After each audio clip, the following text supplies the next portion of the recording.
I'm loving it.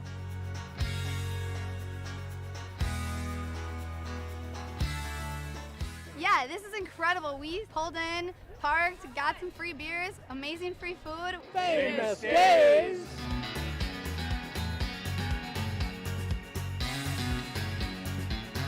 Hey everyone, Famous Dave here, smoking up the best ribs in America. Having a great time so far. We got a picture with John Randall. It's pretty awesome. John Randall is like my favorite. Skol, skol, skol, baby! Really cool seeing John Kriesel. Really cool listening to him talk and his story. This is my first PyCon, and I've had a blast.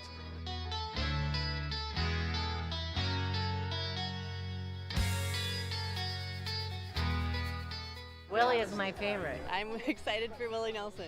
I grew up listening to Willie Nelson my whole life. Willie Nelson. Have a really nice day!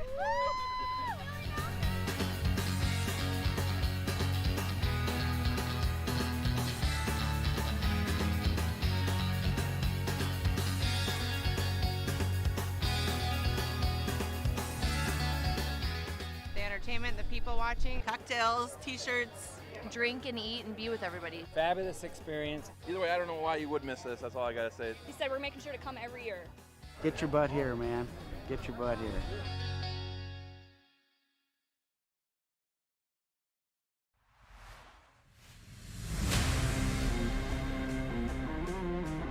Hey guys, and we are getting into a little bit of Jackpot Hunter action. We just have 1 minute to do so. Actually, it's not Jackpot Hunter action. We're actually getting some Lucky 4 action. Right. Because you skipped right over it. It's a good old 4 for 4, you know, not sponsored by Wendy's, as I say every time. But we got $55,000 of total prizes on the line, so definitely getting rolled on this one. As you guys are probably watching on either the Pilot TV, Player Connect app, pilotgames.com/PilotTV, YouTube Live, as well as the Twitch app. Our channel name on both YouTube and Twitch is MegaSota. That's right. You just got finished up playing a little bit of the 25-cent card Jackpot Hunter games, where we have those new rules going on where every $50 increment that ball count increases by 4. But you're about to be playing the $1 edition, which means every $100 that ball count increases by 4. Yeah, it's a lot of fun. I mean, $100, 56 balls or less. $200, 60 balls or less. And then at $300, it hits 64 balls or less, which means as that money grows, the ball count does not after that. But I mean, at 64 balls or less, it's basically a give me jackpot, and should be going out really soon. But we have people still in line to win this one. See if it continues. Dang it, not happening. Let's see if they can click closer so that they have a good shot at taking home this major. Doesn't look like the major is going to be happening either, as we're still 3 balls away. But we'll have a little bit of a run-up for this mini jackpot. It's going to have to be perfect from here on out. There's some players that have done so. Let's keep it going. Doesn't look like it's happening. We're moving on to a must-go prize of $3. Yep, and we got players like Bobo, Bull, Janie, and 2A Girl, all 2 balls away still. Hey, that's some big-time players. I saw Donnie Q getting some wins earlier today as well. They were taking home quite a few wins in that Vikings bingo. Yeah, definitely some big-time wins that came out from this one. Oh, and there's 2A Girl coming 1 ball away on this one over at Jimmy G's Bar in Utica. Let's see if they can take home this $3 must-go prize. Oh, yeah, they just still have 1 ball to hit before they can take home that must-go. All right. Yeah, I had my mom randomly call, and so I mean, it's her specialty. You're on air. She does. She loves to call while I'm on air. Now Big John's not on air anymore, so she's got to interrupt someone. Yeah, exactly. So I gotta say hi. We do have Forget You D 1 ball away, not Lucky 1 ball away. We'll see if they can take this one home. Forget You D, a big time player. Oh yeah. Maybe he's trying to make his way into the Jackpot Hunter standings today. Oh, that'd be super exciting. It feels weird that we haven't seen that big of a name out on these standings yet. I know. I'm so used to him being there, playing at a big-time location, VFW Austin. We'll be talking about them a bunch during the show. But let's talk about some different locations that just got some Pilot TVs installed at them. Oh, yeah. Super, super exciting. Just got installed over at Elks Lodge Red Wing, Main Street Bar Hopkins, the Blacktop Bar and Grill, Dar's Pub, Corner Bar Goodhue, Ambiance on Albion, Old 16, as well as Shenanigans Cheer and Chow. Yeah, some great locations, but there it is. Not Lucky 2A Girl splitting that $1 must go. I think it's $1 going to each of them. Not Lucky at Corner Bar and Goodhue, and 2A Girl. forgot where she was playing at. I did not get to see it either. Well, we should be getting some of those results to us really soon from Curtis, but we just have 2 minutes and 36 seconds to get enrolled in this first game. We're growing that minor jackpot that's sitting at $37, 52 balls or less to be able to win it. As we know, once it hits 100, it's going to be clicking up to that 56 balls or less to win it, which is able to go out all the time. The 56 ball or less is a very easy jackpot as well. It goes out all the time. And I mean, I just officially hit that I gave out 4 jackpots in one of these happy hour shows. So now the new goal is we got to give out 5. Oh, yeah. Last Monday, you were able to do it? I think it was, wasn't it? Yeah, that was the last time you were on a jackpot hunter. I was just stat checking since you were there with me. Yeah, we gave out 4, right? Yeah, we did give out 4. So that's, yeah. That's what I thought. So it's been a week now. And so let's see if we can do it again. It's going to be a little tougher this time, as last Monday we were perfectly prepped and ready to give out that many. But, I mean, me and Will, we weren't that prepped when we were on Thursday, and we were still able to give out 4 different jackpots on that one. And so definitely very, very doable. We were able to give out 2 of our jackpots at 56 balls or less. And so that definitely helped our case, as those ones went out early.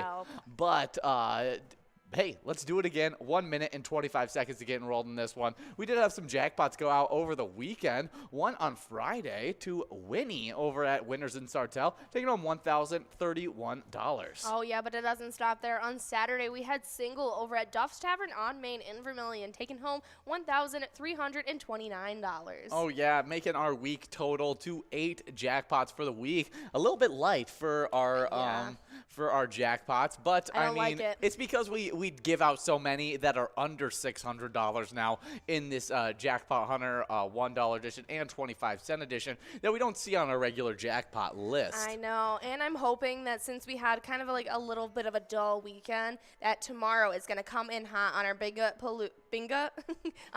Palooza Tuesday and give out like maybe 5 or 6 jackpots tomorrow alone. Yeah, definitely could happen there. Those lucky 4 numbers that came from Not Lucky's game, can you read those off for us? Alrighty, they are 11, 6, 74, and 67. So we're going to be looking at games number 6 and 11 for tonight's lucky games. And 2A Girl is at Jimmy G's Bar and Grill. I should have known. Yeah. I was distracted by Zendi when you were reading out her location earlier. Yes, yeah, good old Zendi. She's a distracting lady. We got 5 seconds to get enrolled in this one, or I'm just a distractible person. I think that might be the case as well. Yeah, no, we actually came to the consensus of that Ian is very distractible right before we got on air, actually. Yeah, but I am. It's just how it happens. Like, being on air is kind of perfect for me as a workplace environment because I have to be, like, focused on the task at hand. Oh, it's perfect. We're zoned in. We're in our studio. I mean, it's all just right in front of you. Yeah, it's all you can look at. Somehow still I get very distracted on air, and so that's it happens. But we've given out 38 jackpots for season 11. That is right. A really good amount of jackpots, and we give out E-Tab jackpots all the time. I think I'm going to start keeping track of some more jackpots as we keep on going. That might be a new addition to counting up our jackpots. Yeah, I would very much like that. Oh, yeah, it's going to be a lot of fun, but we give out a bunch of E-Tab jackpots all the time. All the time. It's like thousands and thousands of them, and they all come on this one gigantic list. And so it's a lot of fun playing those E-Tabs, and you can win a lot of cash, and so you should definitely check them out. Right now we're listening to Diesel Freaks, but if you want to play the brand new E-Tab game, try out Roaring 20s.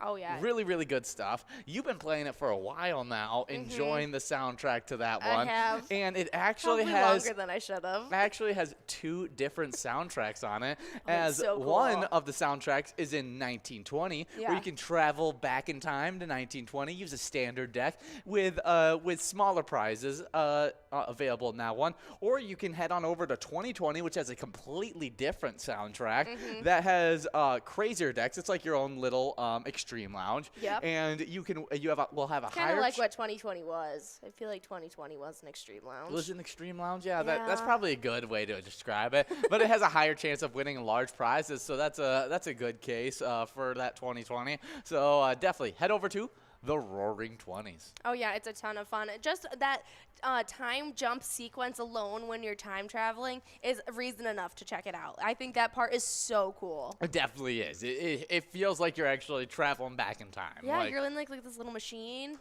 Oh, yeah. Everything's spinning. It's Scotty's beaming you up. It's a little worrisome because I think I see duct tape pieces together on the machine as well. Well, I've made it safe. I've time traveled safely probably like 6 times now. So Okay. that duct tape must be pretty strong. No craziness happening. Like never coming out with like feet backwards or anything like that. Okay, good.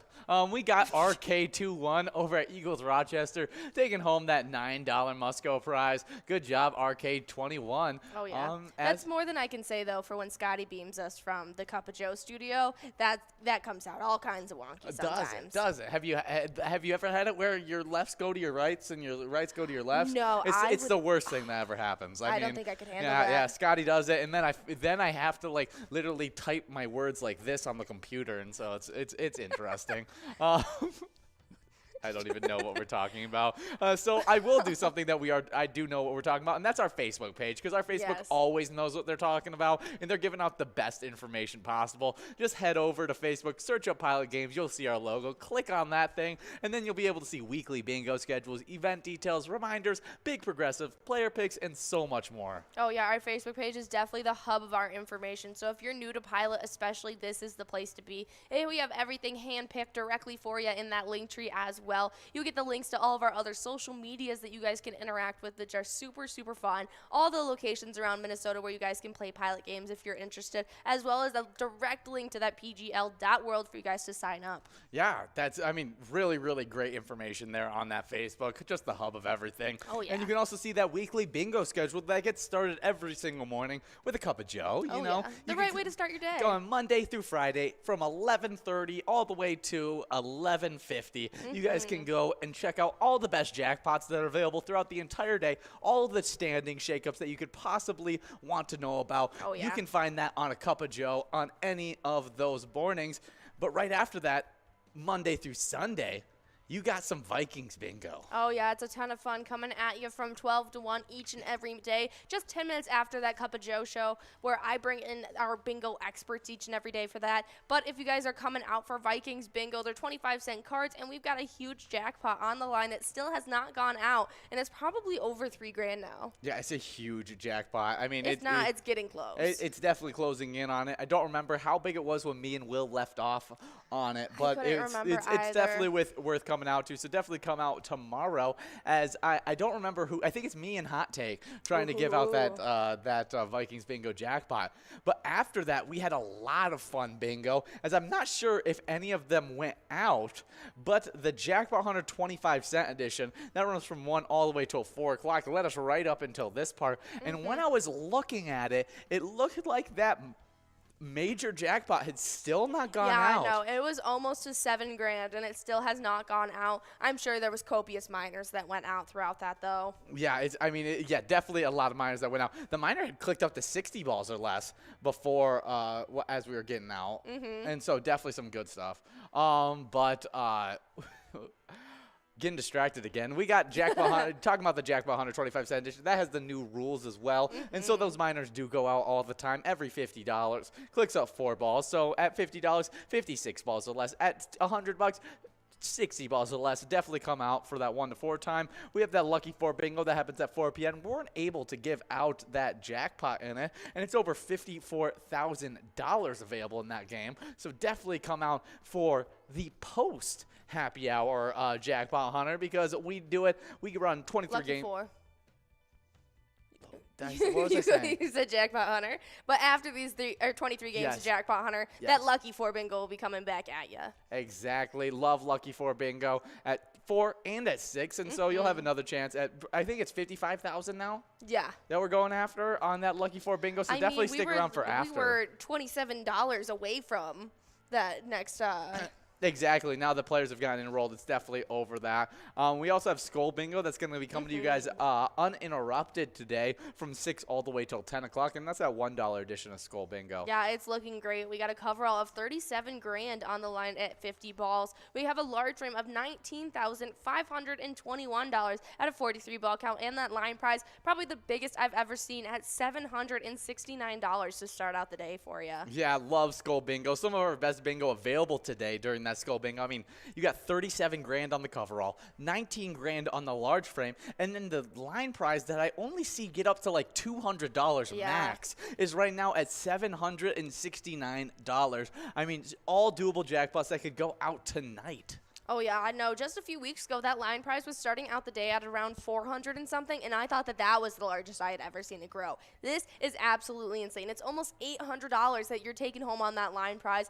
Definitely come out for that skull bingo. We do have one away. Donnie Q, Bob S., Germ, all splitting that must-go prize of $12.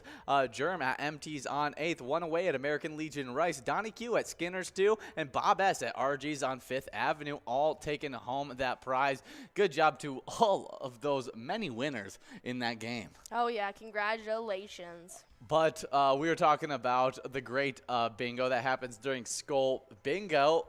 And tonight is a great night to go and win those jackpots because tomorrow they're going to be interrupted. You're not going to have a full 6 to 10 time to go after all these jackpots because right at 6:40, that's going to be MegaSota game night. It's going to be a little bit of a specialty night as it's not going to be Tony and Nikki, not the Bedazzled Nikes. It's actually going to be me and Hot Take coming to you guys for round 2. I mean, we're going to do Vikings bingo, but we're going to come back to you guys for round 2 for a little jackpot. I mean, not jackpot hunter, a little. You really like the jackpot hunter right now, don't you? We're in it right now. It's on the brain. It's all the brain. It's the Jackpot Hunter right here, right now. But we're talking about MegaSota game night. And lots of fun. We're going to have lots of PGL points go out and a lot of money as well. Yeah, you think you're going to give out that jackpot jungle coverall of 19 grand that'll end off the night? Oh, I would feel bad about it, honestly. Really? Like giving it out. Like Tony you and just swipe it right away from them. Like that was one thing I was actually like worried about. Like we would randomly take over for Tony and Nikki for a MegaSota game night when they were at like 120,000. No, that was John and I, Hot Take and I. We got like. There was another time. I mean, it wasn't just you guys. I'm talking about that time that we came really close where there was someone one ball away with 4 balls to go dropped, and we were like, we're gonna give it out. It was Mrs. Yags playing. Oh yeah, and you guys were probably totally willing to win that one. Oh, to give that one out. Oh, for sure. That would have been my biggest jackpot I gave out. I know. Tony and Nikki are seasoned pros. I'll give it out. I'll feel a little bad about it though. I won't. You won't. Well, it's $19,802, so it shouldn't be a bad jackpot to give out. So definitely come out for MegaSota game night tomorrow. But also come out for Wild Wednesday. That is on Wednesday. Yeah. Yeah, I mean it makes sense. Yeah, you know, Wild Wednesday. It's not on a Thursday. Wild Wednesday. Wow, Wednesday. Yes, you gotta say it right. It's not just a Wednesday. It's a Wednesday.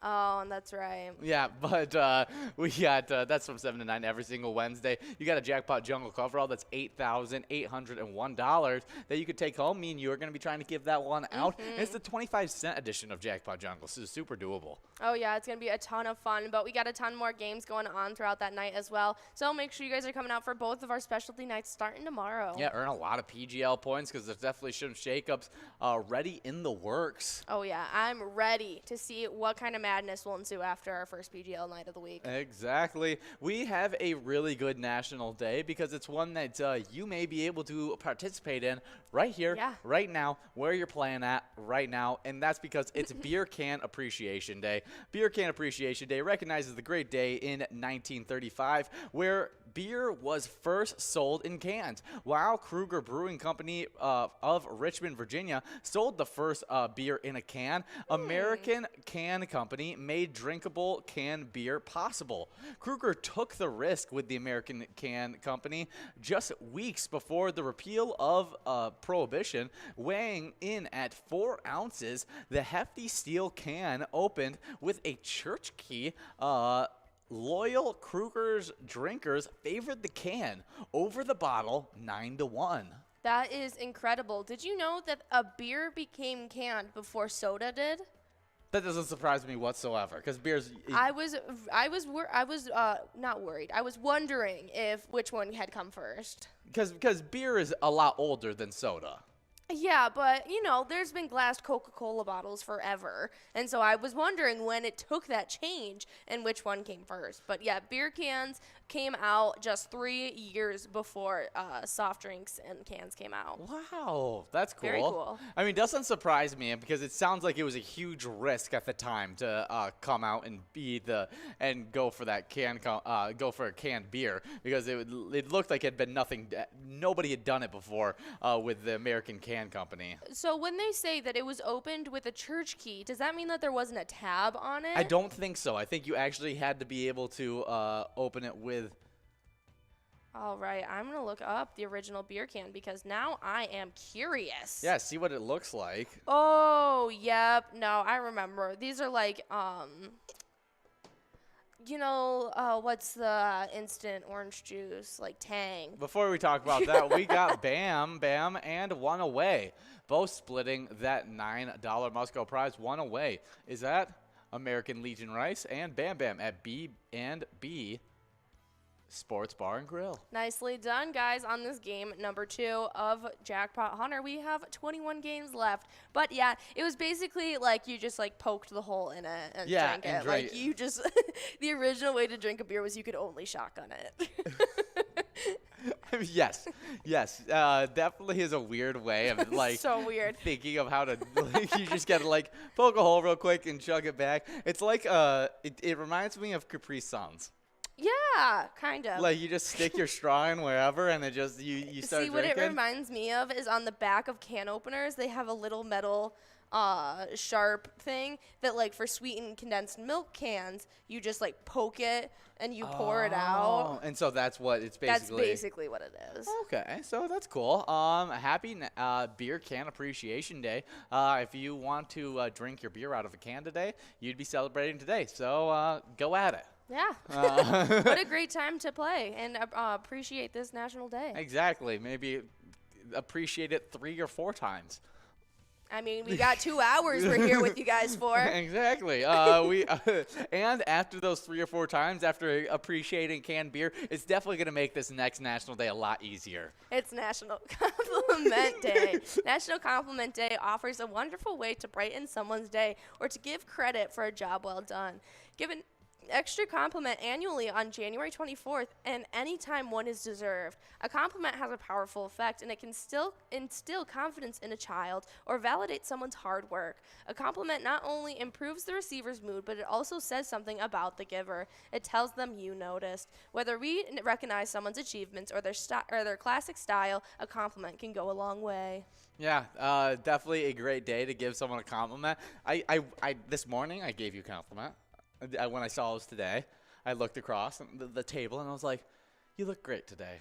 Well, thank you. Yeah, and I'm trying to think of a genuine compliment right now to give you. This is a great shade of blue on you. Is it? That's awesome because I wear this shade of blue all the time. Yeah, it really is a great one. Like the champion hoodie that's this color looks great on you. Awesome. Okay. Your hair growing out it looks good. That's the best I got right now. I'm struggling right now to come up with a compliment. And it not be like very cringy because I don't want to be like too like coupley compliment like right here on screen. And so I'm not gonna do that. We celebrated this next National Day. You have a great smile now that you have teeth.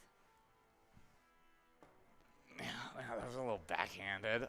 No, I even liked it when you didn't have your front teeth. I thought it was a great smile. You did. It's hard you thought not it was to. funny. You thought it was funny. No, I thought it was like endearing. You know, when you see like a little kid and you're like, "Ah, you look so cute." Yeah, that's what it was. It totally was that. Well, we have another National Day, and this one is like made for you. Yes, it is. Yeah, National Peanut Butter Day. National Peanut Butter Day on January 24th recognizes the American staple in our pantries, whether creamy or chunky, with chocolate or jelly. Peanut butter gets the recognition it deserves each year on this day. The early peanut butter made by Aztecs and Incas around 1000 BC was more of a paste and not nearly as creamy as the peanut butter we now know. So, that's really interesting. I have a question. How much peanut butter did your mom have to buy at a given time when grocery shopping?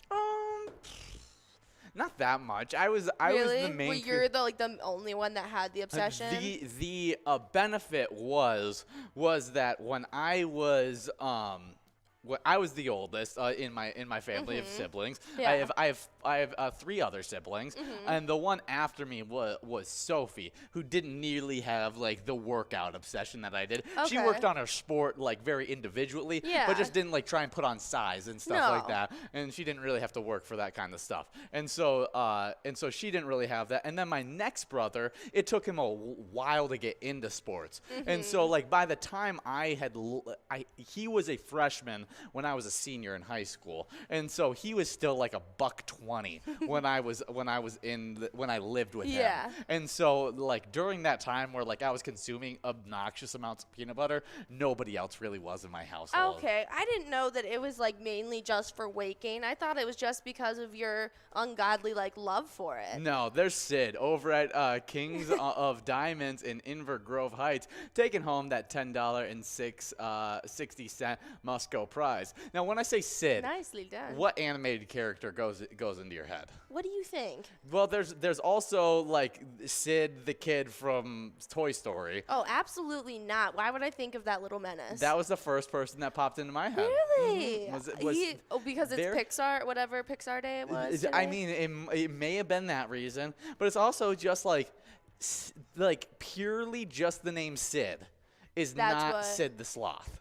No, I think of like Sid Vicious and stuff when I think of the name Sid. Yes, and so like when I just heard Sid, the first animated character that came to my head Was the it little was menace the of a kid child that from was Toy just Story? Sid, and not like Sid the Sloth, which is the only way I Sid. reference Sid. Yes. No, we love Sid the Sloth over here. Oh yeah. Did you know they're making another Ice Age? I just saw the trailer for it. This is like their 7th. I didn't realize they were making another one. It's ridiculous. I mean, honestly, if you keep on making money, I mean, good for them. Run with it, man. a Scrat is still around somehow. They were geniuses and with that whole entire yeah, it's Scrat. set to release January 2022. It's coming out in like a week. Yeah, that whole Scrat thing, which is the rat that's going after It's the a squirrel. Let's put some respect on him. Is- Scrat's I a don't, squirrel. I don't think he's. Is he a squirrel though? Yeah. Is he a prehistoric squirrel? Yeah, squirrels have been around for like ever. Yeah, I know, but like I just was wondering if like he's actually a squirrel or if he's some other species that is related to squirrels. Yeah. Is Scrat a squirrel? Yeah. He's a He saber-toothed. was saber-toothed squirrel. Ah, I wonder if those are real. Are saber-toothed squirrels real?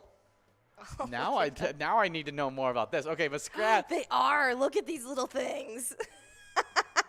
those are scary. Ew.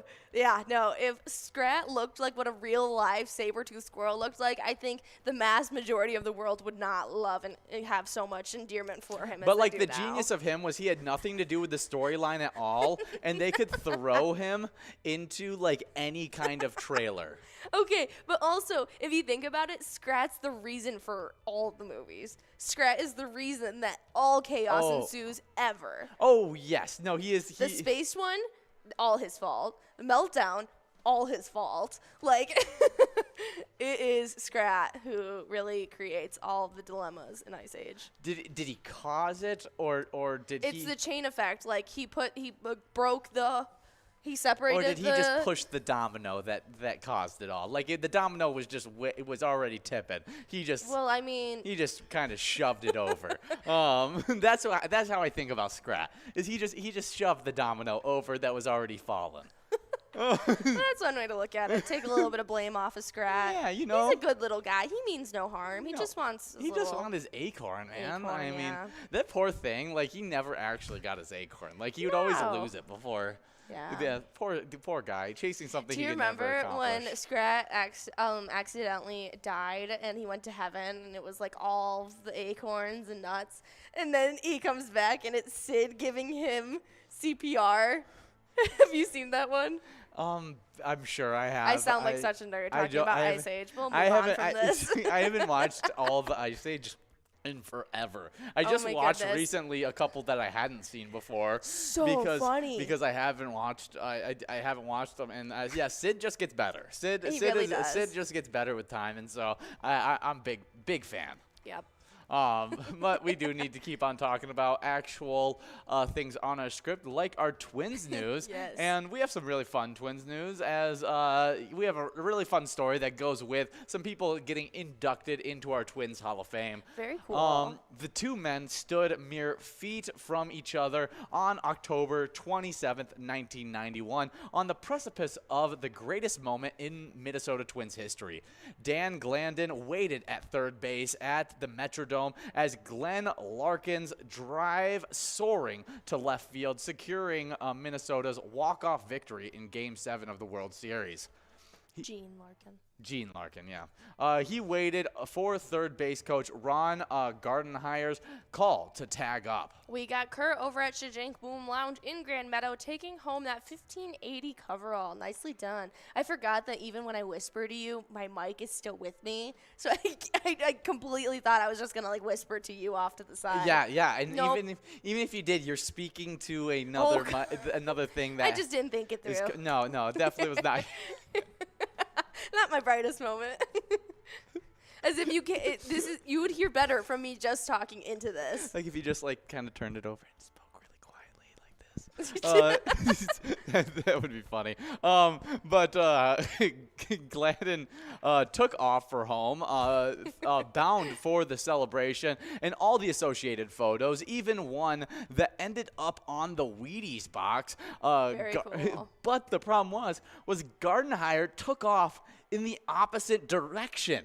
He ran the wrong way, Gardenhire says. I ran the doggone wrong way. I should have ran to home plate with him, jumping up with him. I went to Commissioner Faye Vincent, and I think it was, and I gave him a handshake. One of the biggest regrets is that he didn't come home with me off the base hit, Gladden did say. That's very funny. Yeah, not a Hall of Fame moment for Gardenhire, but the Twins didn't hold that against him as they prepare to welcome the longtime skipper, Gladden, and Cesar Tovar to the Twins Hall of Fame this summer, as announced by the club on Thursday morning. Yeah, good to have some really good players and some really good coaches getting introduced into that Hall of Fame, and definitely some really funny story that goes with it. I mean, that he could have been on the Wheaties box that went out. I think that's so funny. And then just missed out on it. Because being on the Wheaties box, that's something different. Like, I think that is so cool that was like a huge accomplishment in its day. Like, it was like if you were on a Wheaties box, you made it. Oh, you like, made it. My dad still has an unopened Wheaties box with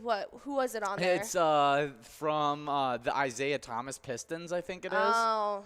Yeah, so I mean. So cool, but he will not let anyone touch it. He's got two of them.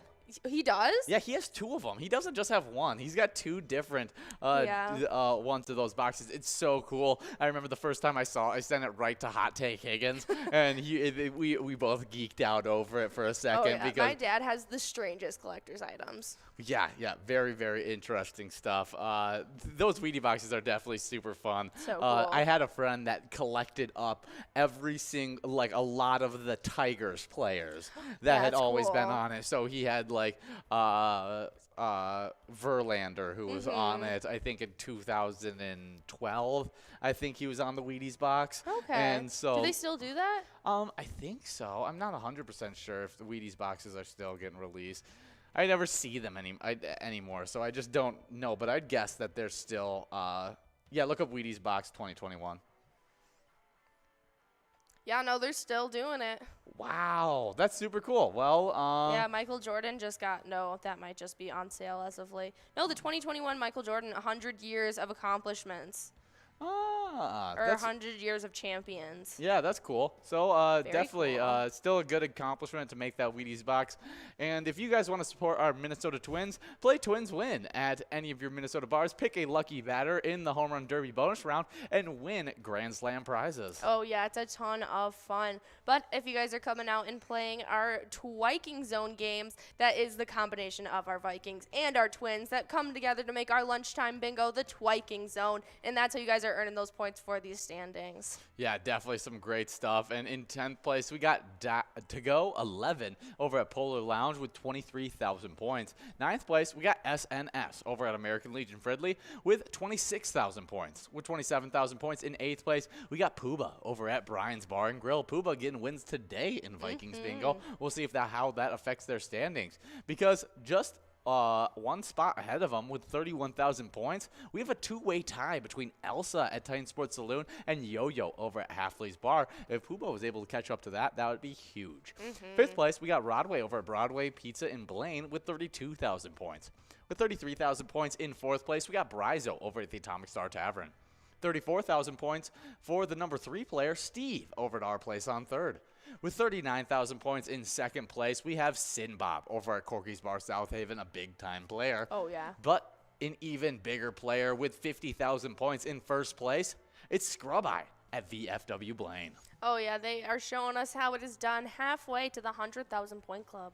But we have a winner on this one, and it's Honey D over at Corral Saloon and Eatery in Nelson, taking home that 64-ball, $11.20 Musco prize. And that minor is now going to be clicking up from 52 to 56. That is right. That means things are getting exciting. So get enrolled for our next game. We're going into game number 7. That was just game number 6. That was one of our lucky game numbers, but we'll have to see if lucky game 11 is better. Yeah, it could happen. I mean, game number 11, always super lucky. Yep. And so we're going to be watching out for it. Look at that minor, looking pretty at 56 balls or less, $125 that you can win in this one. So get enrolled, press play, 56 balls or less, just very, very doable. Oh, yeah, it's looking great. But on the location side of these twiking zones, things have been crazy because getting it pushed back from 8th, we had a tie in 9th. Eagles Rochester in Rochester is tied up with Titan Sports Saloon, both with 31,000 points. In 8th place, it's Broadway Pizza Blaine with 34,000. 7th place, it's VFW Blaine with 36,000. A big time jump coming up from 8th into 6th. It's Corner Bar Goodhue, now sitting with 42,000 points. 5th place, it's Atomic Star Tavern in Mankato with 43,000. 4th place, it's Corky's Bar South Haven with 55,000. 3rd place, American Legion Fridley with 58,000. With 60,000 in 2nd place, it's Our Place on 3rd in Faribault. And our number 1 location has been absolutely killing it. VFW Spring Lake Park now sits with 128,000 points. Yeah, good job. VFW Spring Lake Park dominating right now in that 100,000 point club. It's going to take a while for any location to catch up to them. Yeah, they have over double our 2nd place spot. Oh, yeah. And, I mean, Scrub Eye dominating right now with that 50,000 points, making it tough for anybody to catch up to him. 11,000 points separating him and Sinbob. So if Sinbob wants to catch up to him, it's going to have to take a big effort.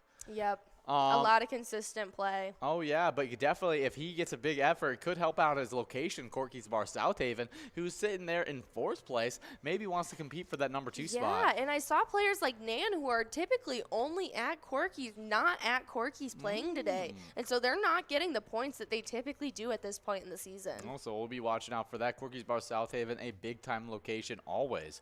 But we have our ETAB spotlight for this broadcast, and it's none other than the great craziness of Diesel Freaks. Oh yeah, it's definitely a ton of fun. This is probably some of my favorite music, but it's just tried and true. It's awesome. You guys definitely need to check out all these gobbly-goo monsters and all of their cool vehicles. It's a lot of fun. Yeah, definitely. I'm trying to think. I always try and think of a reference for it that is different than the last. Muppets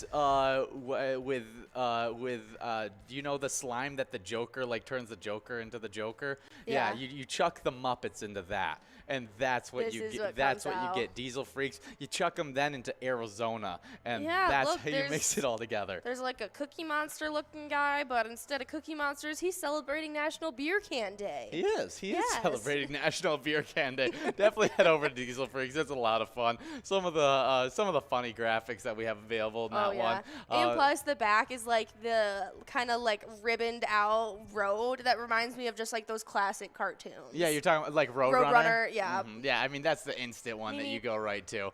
Yeah, love a good old Roadrunner. That was one of my favorites as a kid. Like, out of all of those little cartoons that happened, all the Looney Tune cartoons, Roadrunner had to be one of my favorites. So good. Definitely a good one. Yeah, well, at some point I started to kind of feel bad for Wile E. Coyote. Really? Yeah, just because I was just like, he's misunderstood. He just wants to have fun. See, but I always thought that he wasn't creative enough. He's definitely that was always my thought process was like, oh, he only orders things from a magazine to catch them. I'm like, he's got to be more creative than that. He thinks very inside the box. Yeah, that's why he never gets them. Yeah, and there's so many times where he's got them. Like, there was one that's very clear in my head where he gets speed shoes that make him faster than the Roadrunner, and he still can't catch him. But couldn't he not stop when he started with those?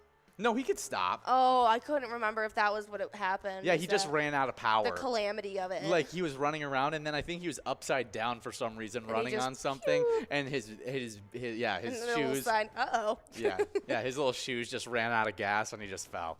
And so, he still wasn't able to catch him there, so I don't think he deserves that. But we have 50 different Charitable E-Tab games that can remind you of all different kinds of stuff. Like, you know, you got Snow White, you got Indiana Jones-like ones. We have Snow White. Not Snow White. It's Alice in Wonderland. Alice in Wonderland. We got a bunch of different games, so my definitely goodness, go check them out. Over 50 different Charitable E-Tab games that you can play anytime and win huge prizes. There it is. Forget UD over at VFW Austin, taking home that $13.40 Musco. VFW Austin, isn't that our #1 location right now in Jackpot Hunter? No, #1 location in the PGL standings, which is something that we should talk about, PGL stuff, because how convenient.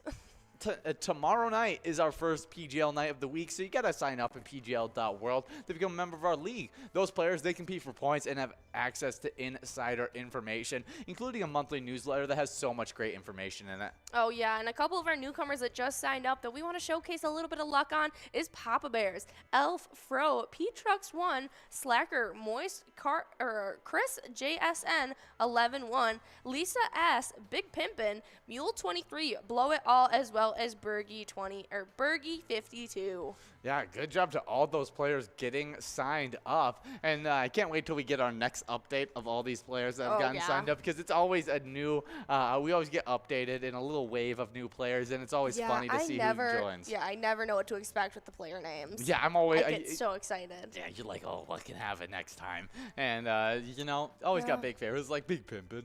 Yeah, I want to know if Bergie is Bergie or if it's Bergie. Bergie? Yeah. Why would it that? Because when I say Bergie, it picks. Oh, that's a little bit closer. No, I don't know. Bergie, but when you say Bergie. Bergie. Yeah, no. It just can't pick it up. Yeah, so I don't know. Maybe it's because it's not a real word. Yeah, I mean, that might make sense. Yeah, and so that's probably why I can't pick it up. But we can pick up on these PGL standings, as these top 10s are definitely going to have some shakeups when we get a little PGL action started tomorrow. Oh, yeah. Starting off with our players on 10th place, we got Big Dog over at Rustic Saloon, sitting with 176,000 points. 9th place, it's Sloppy at Malone's Bar and Grill with 185,000. With 187,000 points, it's Nixon at VFW Roseville sitting in 8th. In 7th, it's Sarah Honey at VFW Austin with 200,000. With 203,000. In 6th place, it's Brizo at the Underground Bar and Grill. 5th place, it's Kick Your Arizona at the Beach Club Bar and Grill with 205,000 points. Wow, only 2,000 points separating that location. I mean, that player, Kick Your Arizona, from Brizo. But it's also only 3,000 points between Sarah Honey and Brizo as well. Only 5,000 points separating the three of them. I mean, it is a tight-knit race from 7th all the way till 5th place. Yeah, but I think all three of them are going to need to come out and play if they want to hold on to those spots, because they are definitely, I think at least one of them is going to be coming out and getting a big day, and so they're going to be moving up. But in 4th place, the people that they are competing with is Keith over at Billy's Rockford, sitting with 224,000 points. 3rd place, RCD at Pebble Creek Golf Course with 227,000. With 239,000 in 2nd place right now, it's Wet Santa over at the Duffy's Bar and Grill. And our #1 player right now, we saw him out playing a little bit earlier. It's Bam Bam over at Stewartville Legion Post, sitting with 303,000 points. Yeah, good job, Bam Bam, really accumulating these points fast. But the locations that have been doing it, in 10th place, we got Atomic Star Tavern in Mankato with 540,000 points. With 545,000 150,000 points. In 9th place, we got Sheps on 6th and Brainerd. 8th place is the Roadside Bar and Grill in Borup with 556,000 points. With 630,000 points in 7th place, we got VFW Northfield. Then we got LJ's in Miltona in 6th place with 674,000 points. 5th place, it's American Legion Cleveland with 693,000 points. With 734,000 points in 4th place, we got Blasco's Embassy Bar in St. Peter. With 752,000 points in 3rd place, we got Beck's Pub in Becker. 2nd place, Neeson's Gaylord with 830,000 points. And then that number 1 location, the location that we've been seeing already in these games right here, VFW Austin with 834,000 PGL points. Yeah, absolutely killing it. Super close to getting in the, not super close, I'm just getting a little overexcited. They're getting closer to getting into that 1 million point club. Yeah, definitely really, really closing in on it, and we'll be watching out for it. There it is. We got a winner. We got a winner. Kendall68 over at Thirsty Beaver, taking home $23.20 on that Musco. Yeah, good job, Kendall68. And that means that jackpot is going to continue to grow and roll into this next game. If we can get that miner over $200, it's going to be clicking up to 60 balls or less. Not in this game that we're getting enrolled to currently, but the next game that we get enrolled to. That is right. But we got some wild news for you guys as they're 24-10-3 right now. Yeah, really nice record so far, and have had a really good post January 1st stretch.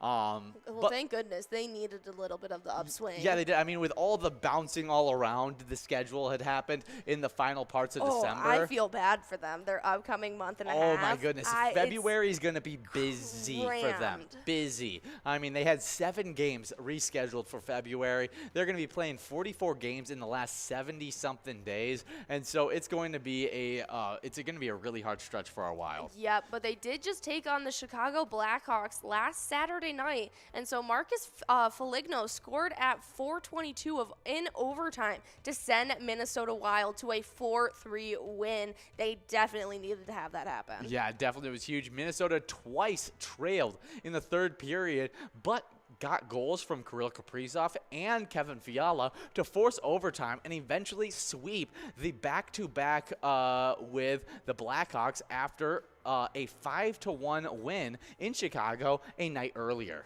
Oh, they went up against the Blackhawks on Friday, too. Yes, they got the 5-1 win against them on an easy win. And then the Blackhawks seemed to be a lot more I bet they were just mad. a lot more focused in the next game. Yeah. They actually came out and were leading at the end of the 1st period 2-1 against us. And that's when Kirill and Kevin started. And then both teams went scoreless in the 2nd period. Oh, okay, and then third period, that's when Kirill Kaprizov, Kevin Fiala both scored in that 3rd period to be able to force that thing into a overtime. Wow. Yeah, definitely needed it. But Joel Eriksson-Ek also scored for the Wild, and Capo Kokkonen made 33 saves. Nice. Jordan Greenway and Alex Goloski had assists on both Foligno and Fiala's goals. Nice. Yeah, it seems like a good night for the whole team. Yeah, Minnesota had points in 6 straight games and hasn't lost in regulation since hosting the St. Louis Blues in the Winter Classic on January 1st. The Wild have swept through 3 of their 7 back-to-backs this season. Yeah, I mean, have looked really, really positive since that Winter Classic. I mean, not losing in regulation, huge. Yeah. And we've been playing a lot of close games. We've lost a few that were in that overtime loss category, and you definitely don't want to see those happen on an often basis. But it does seem too often that we get wins in overtime, and that's where we get it, make our money. And so we'll see if we can continue on that track of, playing pretty poor in the beginning parts, tying it up at the very end, and then winning in overtime, because that just is the theme of this team so far. Yeah, we're going to have to see how all that plays out tonight when they take on the Canadians at 7 p.m., and they have the score right now of 8-25-7, so it's looking in our favor. Yeah, their record is definitely not the best that we've played so far this season. Maybe is the worst record that we've played. I think it's the worst I've seen. Yeah, so definitely a close one. Our Wild are still 4th in the Central Division as they are right behind the Predators and the Blues. Blues only 1 win ahead of them, and so we'll see if we can get that win and hopefully move us up in these standings. Because I mean, a few wins could definitely help us out, get up to even second in the standings really quickly. Yep. No, I think that now that we've seen them kind of get back on the horse, this is when things are going to start beyond the upscale. Yeah, I think that the Canadians have the worst record in the entire NHL. Yes. Yep. Okay, so the Canadians right now have the worst record in the entire NHL, and so I really hope we can win this one tonight. I hope so. Yeah, make us. I'll just change our record on my script already to 25-10, just show our confidence. Just to show our confidence in our Minnesota Wild. And if you want to show your confidence in the Minnesota Wild, play Let's Go Wild. It's a great ETAB game. It's always in our top 5, and play right now at any of your favorite Minnesota bars. Oh, yeah, definitely play a little bit of Let's Go Wild. It's a ton of fun. But we've already moved past this major and minor, so we're trying to give out this $24.80 must-go on this game, number 9. Wow, people still 8 balls away. We'll see if that's actually the case because, it's rare for it to be people still this far away at 64 balls dropped. And we'll see, 4 balls away for a couple of these. There it is, Stella over at Elsie's Bar and Grill in Caledonia, taking home that $24.80 must-go prize. Nicely done on this game, number 9. We're about to be enrolled in a game number 10, just one game away from our next lucky game. You have a dog named Stella. I do. Yeah, you like Stella? I love Stella. Big fan. Mm-hmm. She's a funky dog. Stella means queen. Did you know that? Really? Mm-hmm. Yeah, cool. Yeah. Didn't realize that. What? I think it's in Italian. Okay, that's interesting. That's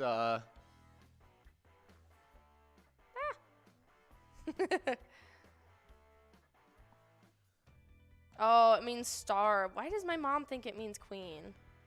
Huh. That makes way more sense for it to mean star. Yeah. Yeah, where does it mean queen? That would be interesting. We got 1 minute and 45 seconds to get enrolled in this next one. That minor has now clicked over $200. So not this game, but in game number 11 of the broadcast, it's going to be clicking up to 60 balls or less. That is right. No, I think it really just means star, and I think my mom just doesn't know what she's talking about. Just decided that it was that it was queen. I just remember her being like, it means queen. How fitting, like how dog moms are. Yes. And now I'm just going to go make fun of her. That's hilarious. I can't wait to hear the call between you two. That's going to be quite comical. She's so funny. No, she is. She is. And Stella is as well. A very, very funny dog. Probably the weirdest dog I've ever met. I don't know. Your grandpa's dog kind of takes the cake on that one. Yeah, that's Bosco. You guys might have heard about him before on National Bosco Day.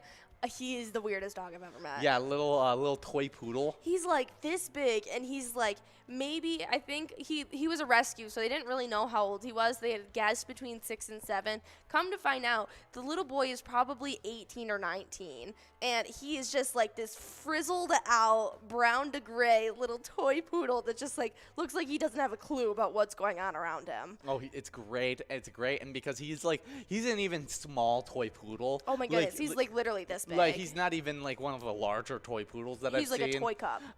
And then your grandpa is a very large man as well. Yes, he is a 6'6" Navy retiree. Yeah, and then with walking his little tiny toy poodle around his neighborhood, yeah. it's some of the cutest things you'll ever see. It's amazing. And it just adds to the whole legend of Bosco. But to move on from Bosco, and let's move on to fish, because we like fish, and the fishing report is a lot of fun today, as it has been updated as of yesterday. And this one, we're heading over to the Lake of the Woods northwest angle by Outdoors Weekly. Yeah, this was updated just yesterday. Yeah, we got gold jigs tipped with a minnow on your jigging rods, and then a green bear hook tipped with a half or full minnow for your dead stick rod. Okay. So you want the gold jig tip for your jigging, and your green bear hook for your dead sticking.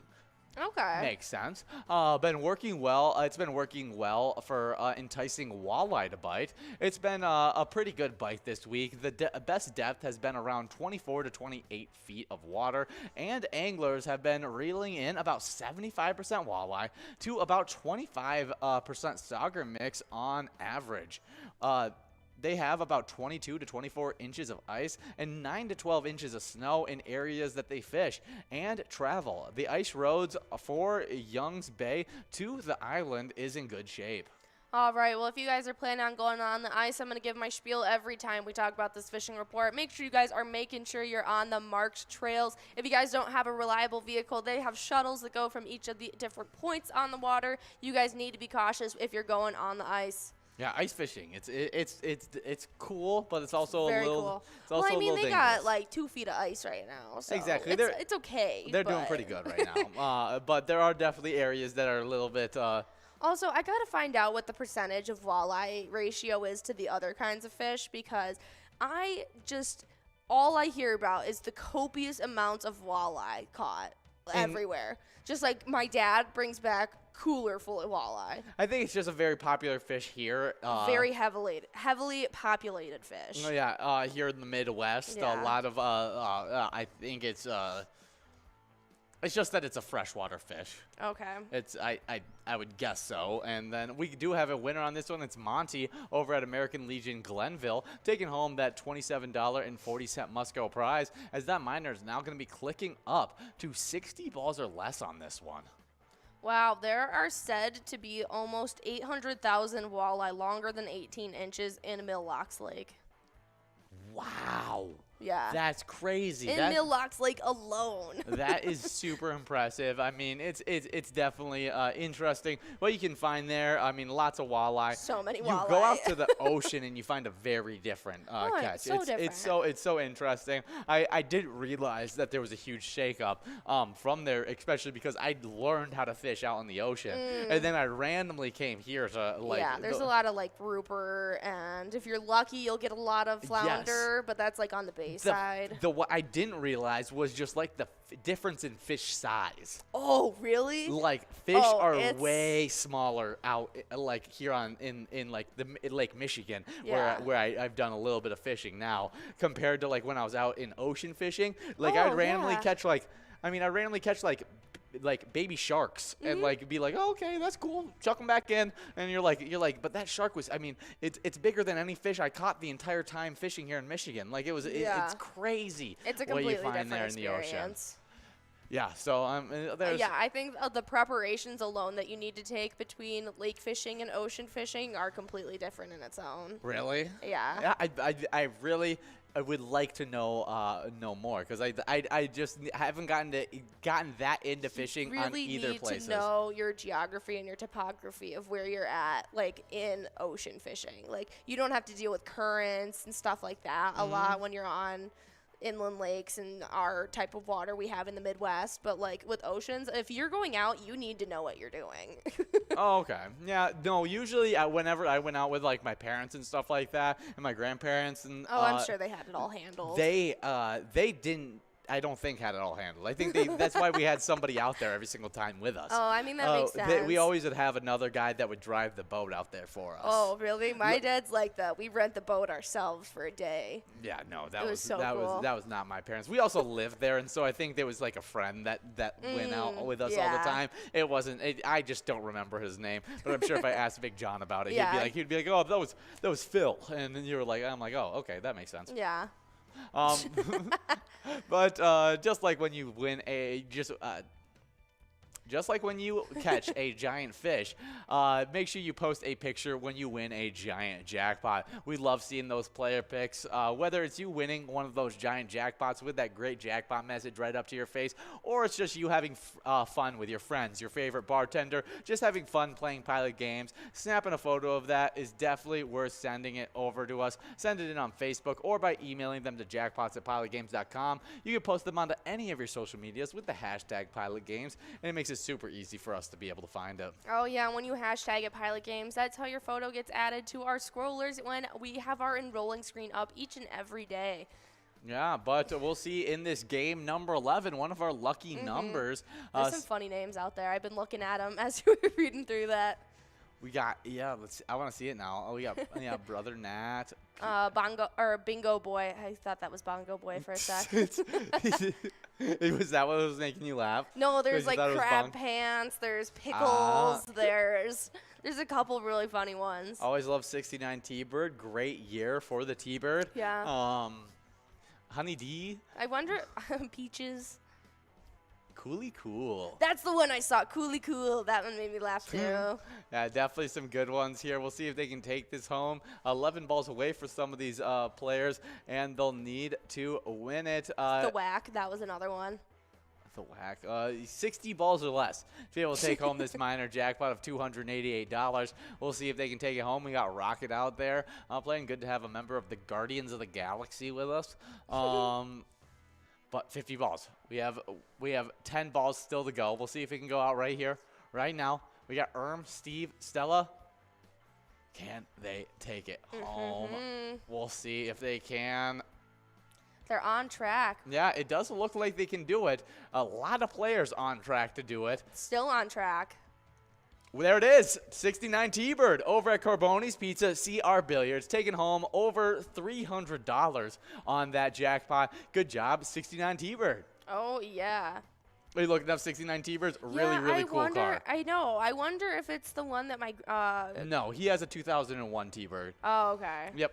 I remember because I had a long conversation about what T-Bird he has because I love T-Birds. Really? It's an 01? Yeah, it's a 2000. Oh, wow. I thought it was older than that. No, it's a really nice car. I mean, it's so cool.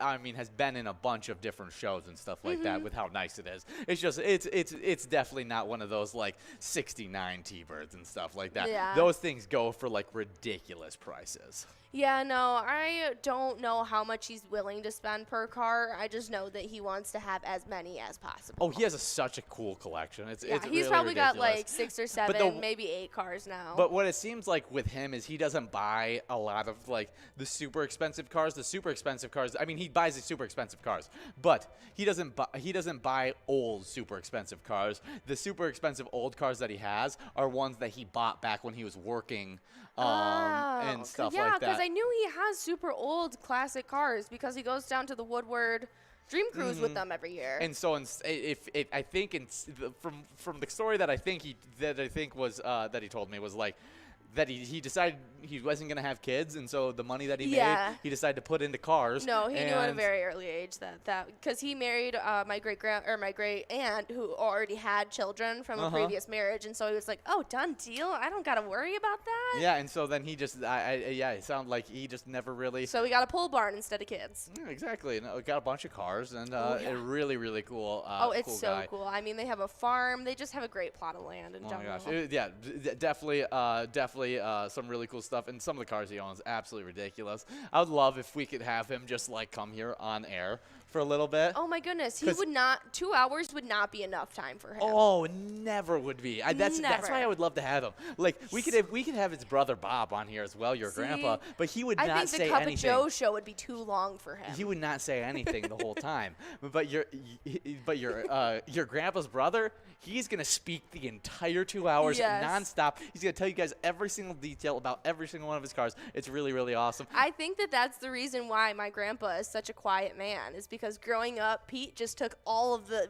air that he could around them. That's so funny. Just spoke nonstop. Hey, that didn't happen to you. Yeah. We got some Vikings You would think news. that would have. Good old your family. They're great. They're a loud bunch. What can I say? Hey, but aren't everybody here at Pilot? We're a pretty loud bunch here at Pilot. We got some Viking. Sure. We got some Viking news to go over. As 49ers defensive coordinator Demeco Ryans' name should be getting hotter today, as 2 days ago, he was able to dominate Aaron Rodgers and the Packers with his stifling defense. Yeah, no, Ryans had an interview with the Vikings on Sunday, the eighth coach to talk to him the team remotely. But Minnesota is seeking a replacement for Mike Zimmer, whom was fired on January 10th. But general manager Rick Spielman? Yes, Spielman Rick Spielman also received his pink slip that day, and the Vikings are down to 2 finalists for that job. Yeah, the Vikings will hire either Browns Vice President of Football Operation, Kwesi Adafo-Mensah, who is scheduled for a second interview Tuesday in Minnesota, or Chiefs Executive Director of Player Personnel, Ryan Poles, who is in town Wednesday for a second interview, before starting a second round of in-person interviews for the coaching position. I heard that Ryan Poles, the Chief Executive Director, absolutely blew the interview out of the water, like killed it interview-wise, and really displayed a really nice plan for the organization and really did a lot of good things in his interview. And so I heard that he is a very top favorite for getting this job. And even hearing that he's going to be in town for the interview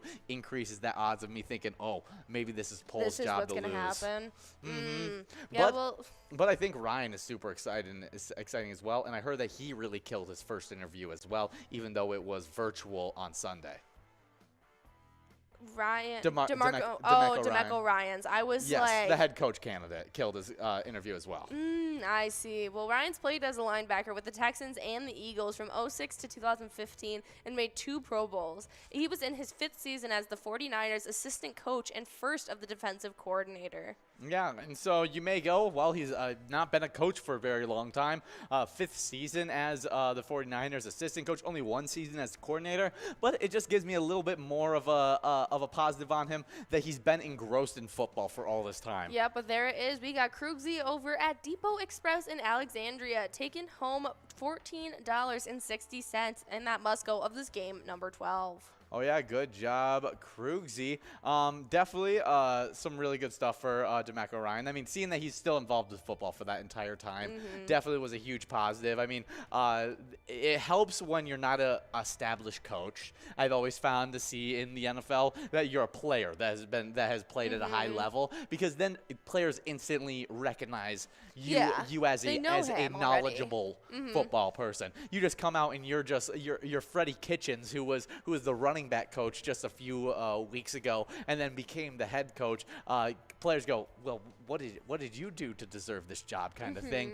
But this guy, a lot of people, you just look at his coaching resume, you go, why would he deserve a head coaching spot? But then you look, 2-time All-Pro while he was a player, played for a 10-year career in the NFL. Immediately after his 10-year career in the NFL, went into coaching. Obviously, always saw that as a route at post football. So he's probably been working on becoming a coach ever since he was in the NFL. And so it just seems like a really nice fit that could work out if he continues to nail those interviews. Yeah, but the Raiders have also shown interest in Ryans. Yeah, well, we'll see if they can take it. I think we have the way better pitch, like where the Raiders got a really nice football team, but they just don't have the talent that the Vikings can be like, well, look at all we have. We have Kirk Cousins, Justin Jefferson, Dalvin Cook coming. Yeah, it's just a little bit. It's like showing your grandpa's brother a bunch of shiny new cars. You're like, ooh, I like those football players. I want to go there.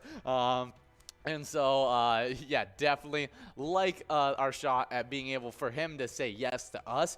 It just matters on if we decide he's the right fit for us as well. Yeah. And I think there's a lot of good coaches that definitely could. And I've always said that I want to go more offensive minded. Yeah. And so even DeMeco Ryans, not my favorite pick out of all the coaching coaching candidates, just is definitely hot right now, as his 49ers did rank 3rd over the entirety of last season and held the Packers in the playoff game to only 10 points and 263 yards on the entire game.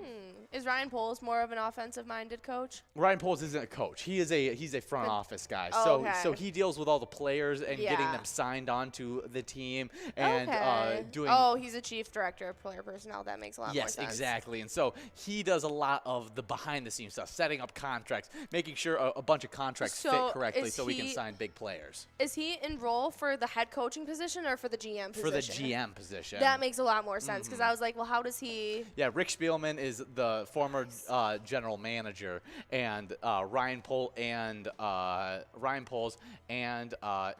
Kwesi Adafo-Mensah are both going after that GM job. Okay. Yeah, so definitely some really, really good stuff. Show a little bit of support to our Vikings by playing a great E-Tab game, Vikings victory. Pick a letter in the Skull bonus and win big prizes. But as we are in the off season, do you have a specific position? Because you know positions, you don't necessarily know all the players, but you know a few positions. Do you have a position that you'd like to see us improve on? You can just make it up. You know what? I couldn't even tell you. Okay, well, I'm going to say offensive line. We can improve on our offensive line. Yeah. Well, I mean, I should have said that because you want us to be more offensively based because I could say that we should work on our defensive line because it wasn't that where we struggled last season. That was, and we're going to be losing one of our big time players, Daniel Hunter, who was for a long time on that edge, creating a lot of pressure off the edge. If you said getting a D end, that would be a great pick. See, no, like I know positions. I just would rather have a general knowledge of like where we do need. Okay, so we need a replacement for D end. We need linebacker help. We need a little bit of we don't need D tackle help. We need offensive guard help. Okay. And that's about all we need. We're very polishing stacked and everywhere. some Yes, just different. very few categories we need players in, but there's definitely a few. All right. We got Kendall 68 over at the Thirsty Beaver in Elysian, taking home that $14 Musco prize. Good job, Kendall 68. And do you have a position group you'd like the Vikings to focus? Probably the defensive line. Defensive line. All right, you heard it here first from Jordy, the football expert herself. And enjoy this game number 14. 14. And we'll be back for a game number 15. By the Pilot Games organization.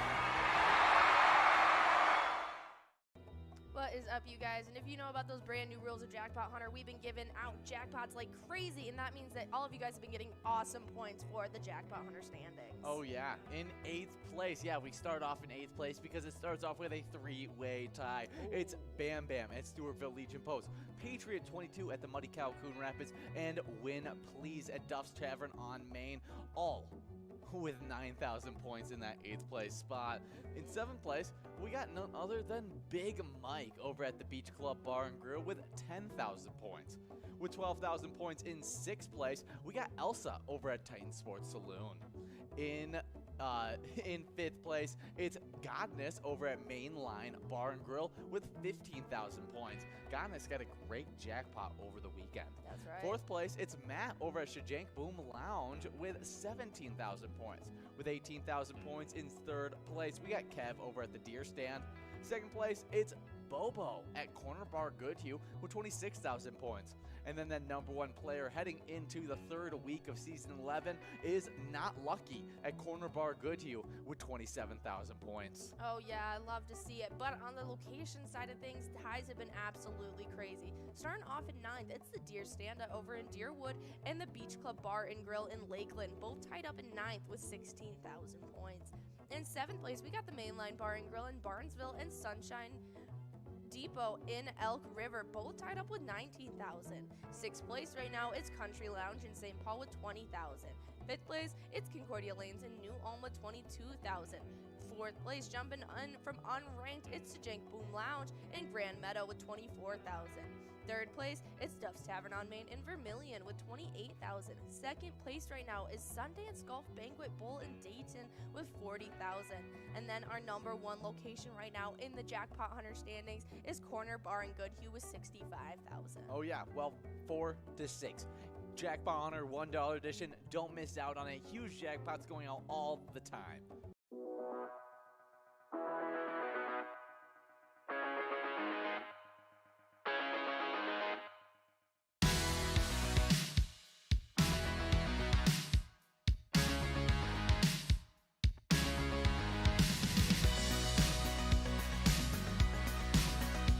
There it is.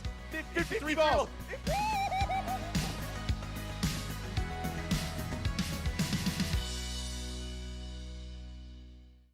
Hey guys, and we do this all for one specific purpose, and that's because every time you guys play Pilot Games, play one of the E-tabs, you guys are giving a little bit of money to a charity that helps out your community. So we like to highlight a specific charity every single week, and last week's charity spotlight was Merrick Inc. Oh yeah, and they do some amazing work, and they've proudly provided life enrichment activities and meaningful work to adults with intellectual or developmental disabilities in the northeastern Twin Cities since 1964. They are wayfinders connecting clients to businesses and our local communities. Oh yeah, and the best thing is some top pilot locations support this charity, like Roddy's Bar in Oakdale and Bleachers in Maplewood, so definitely go out and play there.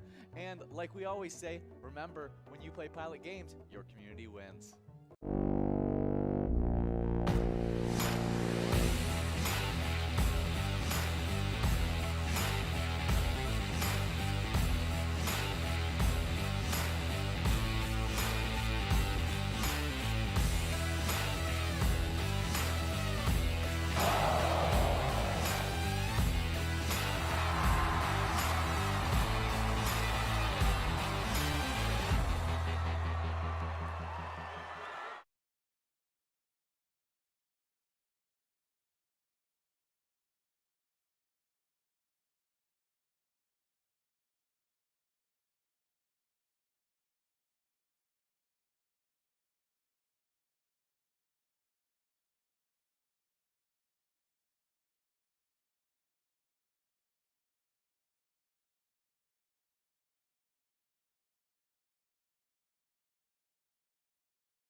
Hey guys, and we are getting into this next game of Jackpot Hunter. I think we're getting into game number 15. Already game number 15 on the line. So get enrolled, press play as we continue to grow this prize. In game number 14, we gave out a really nice prize. Yeah, it was Crab Pants over at Ditto's Bar in St. Michael, winning $14.20 on that last round. Yeah, good job, Crab Pants.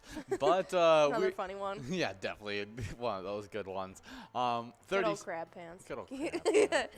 We do have 30 seconds to get enrolled in this next game. We have a minor jackpot of $71 that you win 52 balls or less, just as doable as any of our Vikings bingo jackpots that go out. We got a major jackpot that's in at $5,852 that you can win 49 balls or less, and I would say that was undoable, but when we were here last week, we gave out 1 in 59 balls. We gave it out in 48 balls. 48 balls, exactly. So super doable stuff. So keep on getting enrolled, press and play, as we may have another insane game like that again.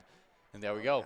072 seems lucky, but as we got balls dropping in this game of Jackpot Hunter, we got a Jackpot Hunter standings that we got to head into. All right, we'll start off with a lot of newcomers jumping into these standings. It was JLC over at Spotlight Bar and Grill, Wolfstein at Carboni's Pizza CR Billiards, and Sloppy at Carboni's Pizza CR Billiards. All three of them jumping into the standings, tying it up with Patriot 22 as well as Big Mike. All of those players with 10,000 points. Wow, that is a huge move. Patriot 22 stayed in ninth and moved into that huge tie, but actually gained points to be in that 9th place yeah, tie. no. Before this, there was that big tie at 9,000 points where there was like 6 players there. Exactly. And Big Mike was in a different tie with 10,000 points.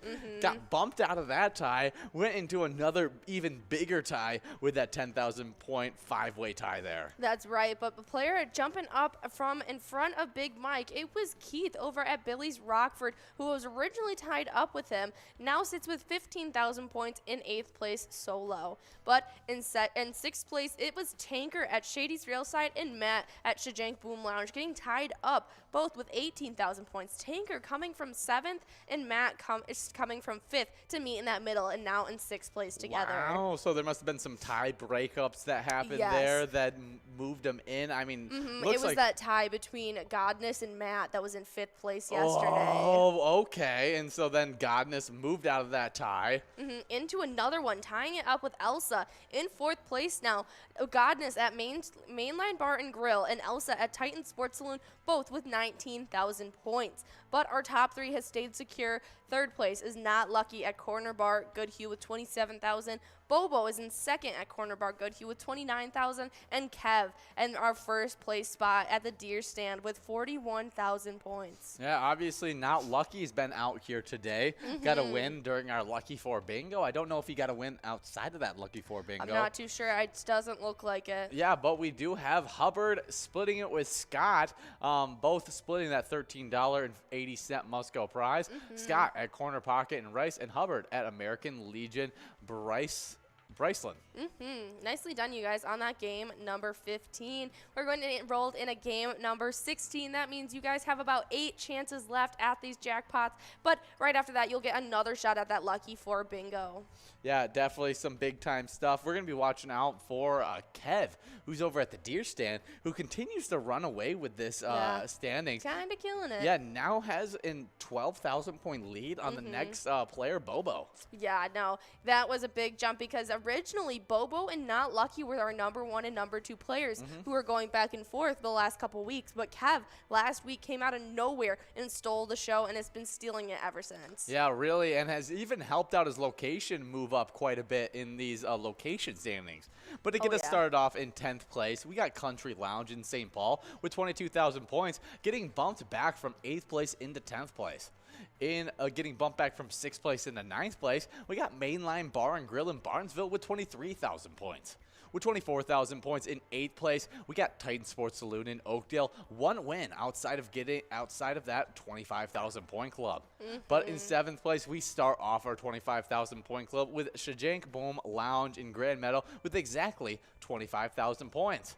6th place, coming from unranked to 6th place, but it's definitely a location that we know the name of. It's Carboni's Pizza CR Billiards in Coon Rapids with 26,000 points. Season 8 champs in these standings. Yeah, and 2 of our new players, Wolfstein as well as Sloppy, were both playing there yesterday, and so that's how they got an added 20,000 points to their total. Well, those were big-time players during the Season 8 season, and so maybe helping their location once again to try and get into that first place spot. Just flying in from outside to 6th place, a huge jump up for them. And they could easily get into the top 3 because the next closest location is in this top 3. It's a 3-way 3rd place tie between the Deer Stand and Deerwood. Deer Stand moved from 6th place into that 3rd place tie. Concordia Lanes and New Elm, who moved from 4th place into this 3rd place tie. And then Duff's Tavern on Main and Vermilion, who was in 3rd place, stayed in 3rd place. They all have 29,000 points. When I was making these standings, I was in awe. This is the biggest shakeup into a tie that I think I've seen on these Jackpot Hunters. Oh, for sure. I mean, some big-time locations with some big-time players at them. It doesn't get much more intense than that. But the next closest is a little bit of a gap between the next. Just a little. I mean, 29,000 for the 3rd place locations. But then the 2nd place location has 43,000 points, and that's Sundance Golf Banquet Bowl in Dayton, closing in on the 50,000 point club. And they're going to have to do so if they want to catch up to the next location, as that's Corner Bar in Goodhue, who's closing in on the 75,000 point club with 73,000 points. Yeah, they have been absolutely killing it. It's not looking like anyone took home any wins over at Corner Bar, so they aren't. As it stands, they are still not getting to that 75,000 point club. But I mean, they have how many people playing there? From what I can see, it's our top 2 and 3rd players. Yeah, I mean, yeah, Not Lucky and Bobo, huge players. Bringing a lot of points to Corner Bar and Goodhue, but it's already a big-time location that has a lot of players playing at it. It would probably be in our top 10 even if there was only one of those big-time players playing at it. Yeah. I mean, just always earning those points. Actually, if only one player was playing at that location, and they would still be in our. They'd be tied for 3rd. They'd be probably in 1st place. Yeah. Because that one player plus a couple other extra wins, they're probably in 2nd or 3rd place. Oh yeah, for sure. Yeah. So, I mean, just proof that how dominant Corner Bar and Goodhue has been this season so far. We are at 49 balls dropped on this one, which means we're clicking over on that major jackpot. Moving on to a minor jackpot that's at $90.50 at 52 balls or less. Still doable right here. Not happening. We're moving on to a $15.80 must-go prize, but that means that minors can continue to grow if it gets over $100. Not the game that we're playing next, not game number 17, but in game number 18, you'll be clicking up to 56 balls or less. That is right, and that's when it gets really super doable for you guys to be taking that home and putting it in your pocket. Yeah, that's for sure. But we have a winner on this one. Oh yeah, it's Jerry at VFW Blaine taking home $15.80 on that must-go. Yeah, good job, Jerry. As we're now getting rolled into game number 17 of the broadcast. Can't believe it's already game number 17. I know. I feel like these happy hour shows are just flying by. They really do, especially with all the jackpots that we give out. Surprisingly, we've only been able to give out one. 2. Yeah, no, Wait, 1. Has it only been one? Yeah. Really? Wow, it's been a slow day, so let's keep on getting enrolled. It's over $100 on that minor now, and so not this game, but next game, it'll be clicking up to 56 balls or less. But let's talk about some great celebrity birthdays. Getting us started off, we got 1917, Ernest Borgnine, American actor, did Ice Station Zebra, McHale's Navy, Marty. I remember him from In Red as well. Just a big-time actor that has an iconic smile. Yeah, he is an American actor whose career spanned for over 6 decades. He was noted for his gruff and relaxed voice and that gap-toothed Cheshire Cat grin. Oh, I mean, had a great grin on him. Like, it's iconic. Yeah, he's been asked to be a panelist on game shows. He's been a guest on numerous talk shows. He is just a very popular performer. All right, yeah. Let's see what his work is known for. Yeah, he was the lead guy in Marty in 1955. He was an Airwolf, Poseidon Adventure, The Dirty Dozen. Just like you name it, there has been something that he's been in. Wow, crazy. I mean, just a insane actor that's been working for so long, doing a bunch of different works. I looked him up originally, and when I first saw his picture, I was like, oh, I know this guy. And then I looked up all of his movies. I was like, wait, do I know this guy? And then you just look at the long list that he has. It's absolutely huge. A part of some of the biggest movies out there that I've seen. I mean, huge stuff. Penny Calder. Even is a voice actor in All Dogs Go to Heaven. Really? Yes. Wow, that was one of my. That one makes my heart hurt. It's a series. There was 3 seasons of All Dogs Go to Heaven. All I knew was there was 2 shows. Wow. Or 2 movies. That's really cool. Oh, okay. And so he plays Carface. Yeah. In those All Dogs Go to Heaven. Yeah. Which you are the evil guy. Yes. He's the one who kills them. Yes, he's in the and he's the reason that the main dog Itchy and what's his name? Charles. Yeah. That's really crazy. Is it?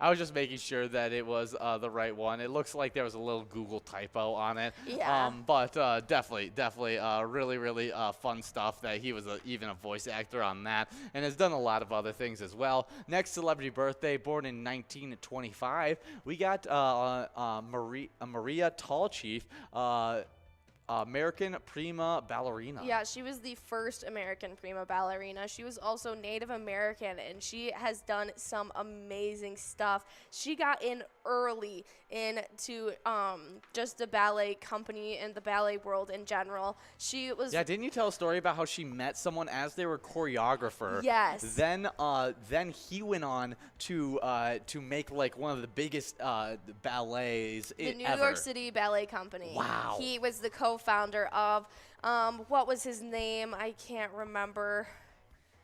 I'll have to look her up. Maria Tallchief. Yeah, no, she is just amazing. I couldn't even tell you. Yeah, I mean, absolutely incredible. She was known to even revolutionized ballet from a very, very early age.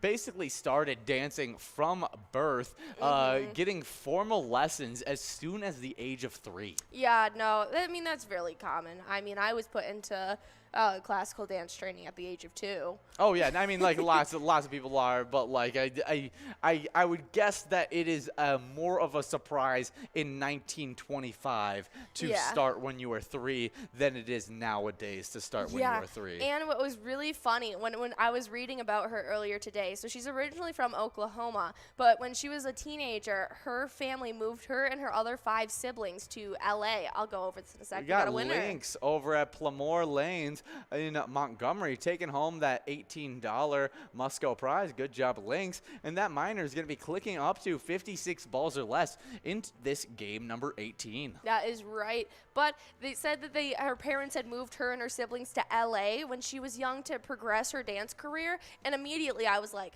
why LA? Like, go to New York. New York is like the capital of ballet in the United States. And so I kept reading on to say when she actually got to make the decision herself at the age of 17, she moved herself to New York to start studying, where she had met the choreographer. He was only a choreographer at the time, and it's George Ballantyne. And he went on to be the co-founder of the New York City Ballet Company, which is like, oh my gosh. Yeah, I think it's hilarious though that we are even thinking like that for her, like in New York. Like, why didn't she go to New York for it? I was like, why? No, but she's the first American prima ballerina. How would she know that New York is the place where ballet was gonna blow up? Yeah, no, actually, she was the one who made New York blow up. So like she could have danced anywhere, and as long as that person would have created the show with her in it, like I feel like anywhere would have been the ballet capital of the world. Yeah, but then she went on to travel with the ballet, and she got to be the Sugar Plum Fairy, which is like the most coveted role in the Nutcracker.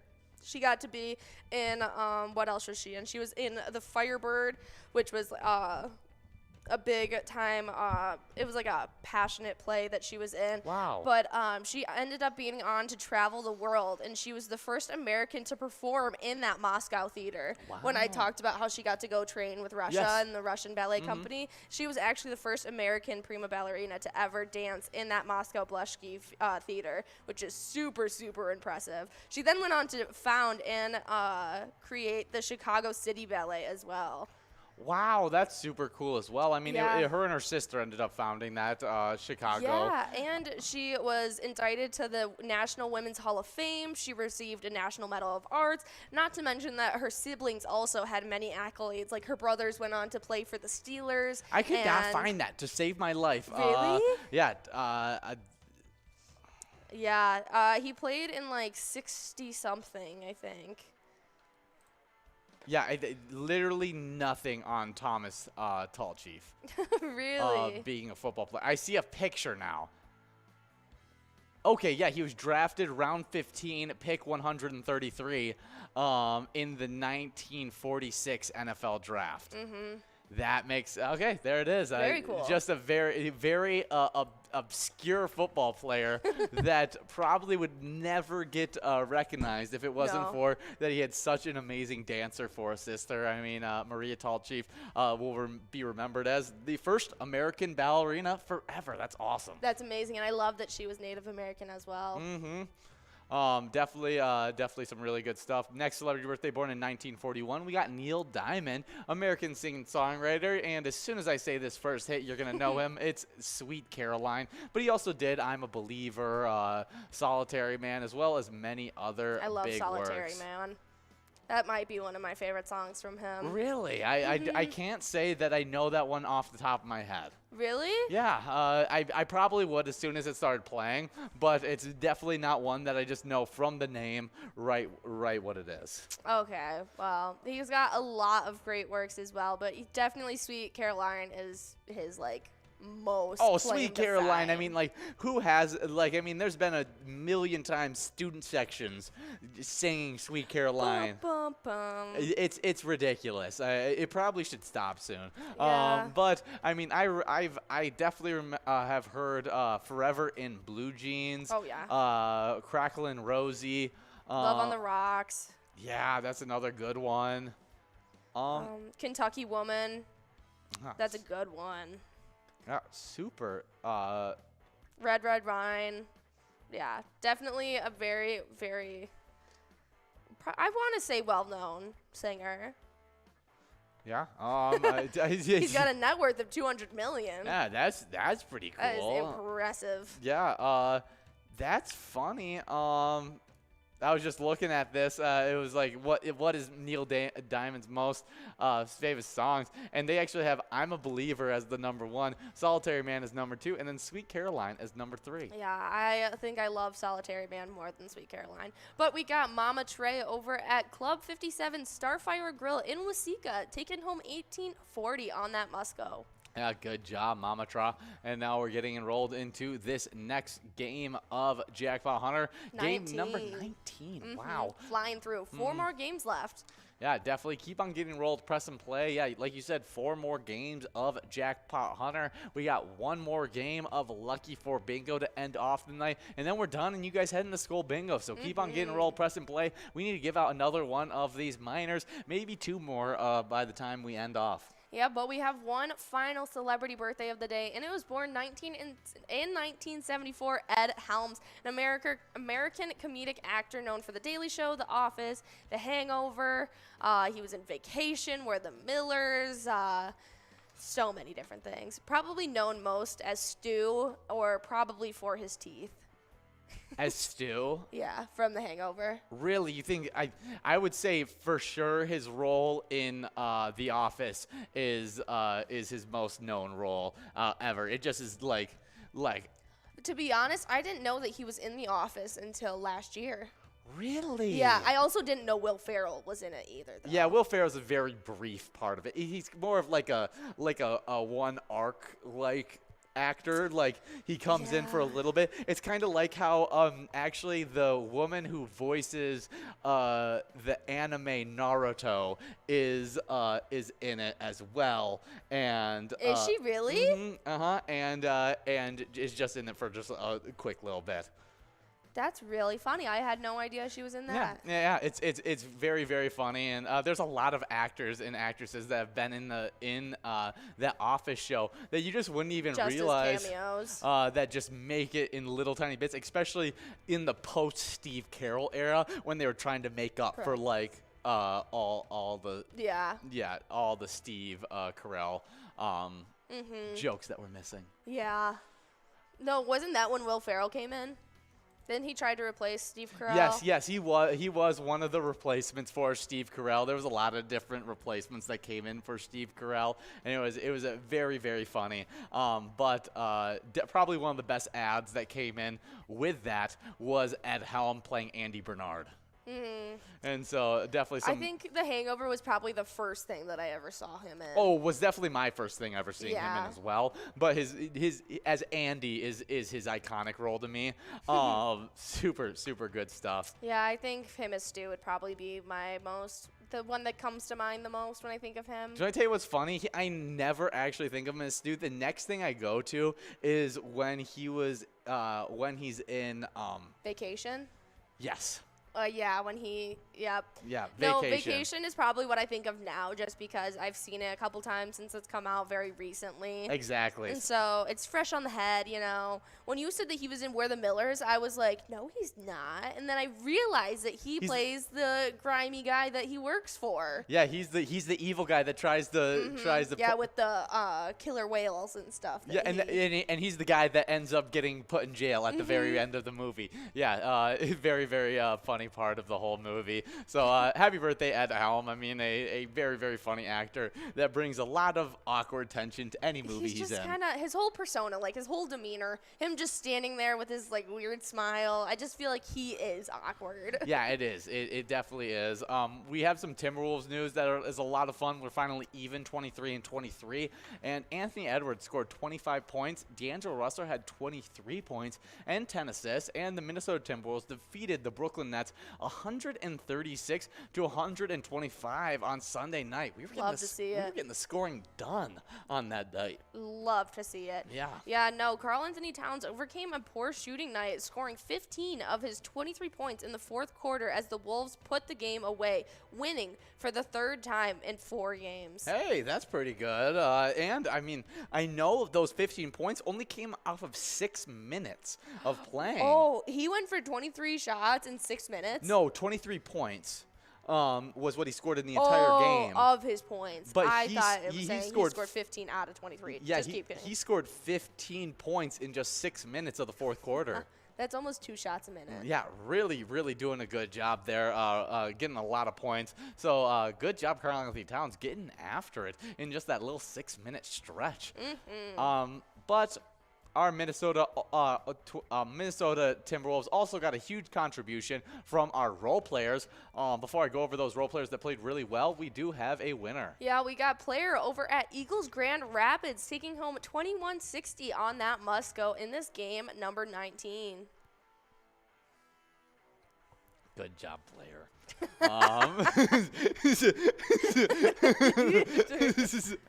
Now we're getting rolled into game number 20. Already game number 20. Wow, we're flying through. Getting rolled. Press play into this game number 20. We got game number 20, 22, 23. And Lucky then 4. And then Lucky 4 bingo. That's it. That's so. And then Jackpot Jungle. Getting rolled. Press play. Not many games left. No, we got 5 games. We got 5 games left. We got 4 Jackpot Hunter games left. Yeah, 4 Jackpot Hunters and then 1 Lucky 4. Okay, sweet. I was trying to make sure I did the math right on that one. But our role players played really well. Jalen Noel scored 16 points. Torian Prince had 15, and Jaden McDaniels added in 14. Nice. The 3 of them went 18 for 26 from the floor. Really good efficiency on that one, including a perfect 6 for 6 for the night from Torian Prince. Okay. So, I mean, looking really, really good. Torian Prince, 15 points on those 6 for 6 shooting. Definitely helping us get that win. I mean, scoring 136 points. Just a really, really good offensive showing. I'd like to be able to hold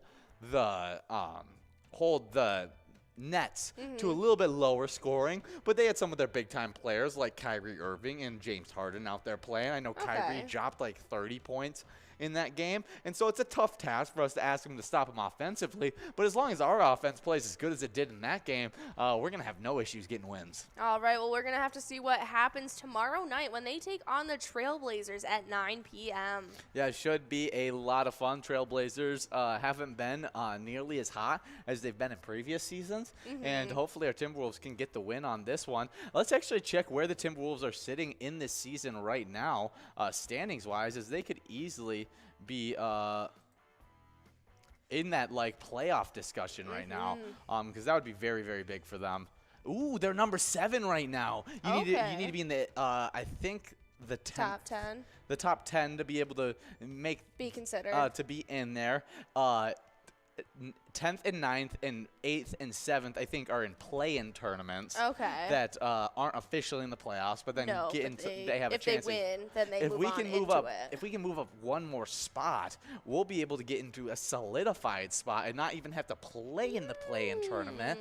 And so, I mean, some hot play from our Timberwolves could really set us up really nicely. As I mean, only the Nuggets only have one win ahead of us in that 6th place spot. Yeah, no, I think that's super doable. So we're going to have to see what happens when they take on, who is it that they're playing?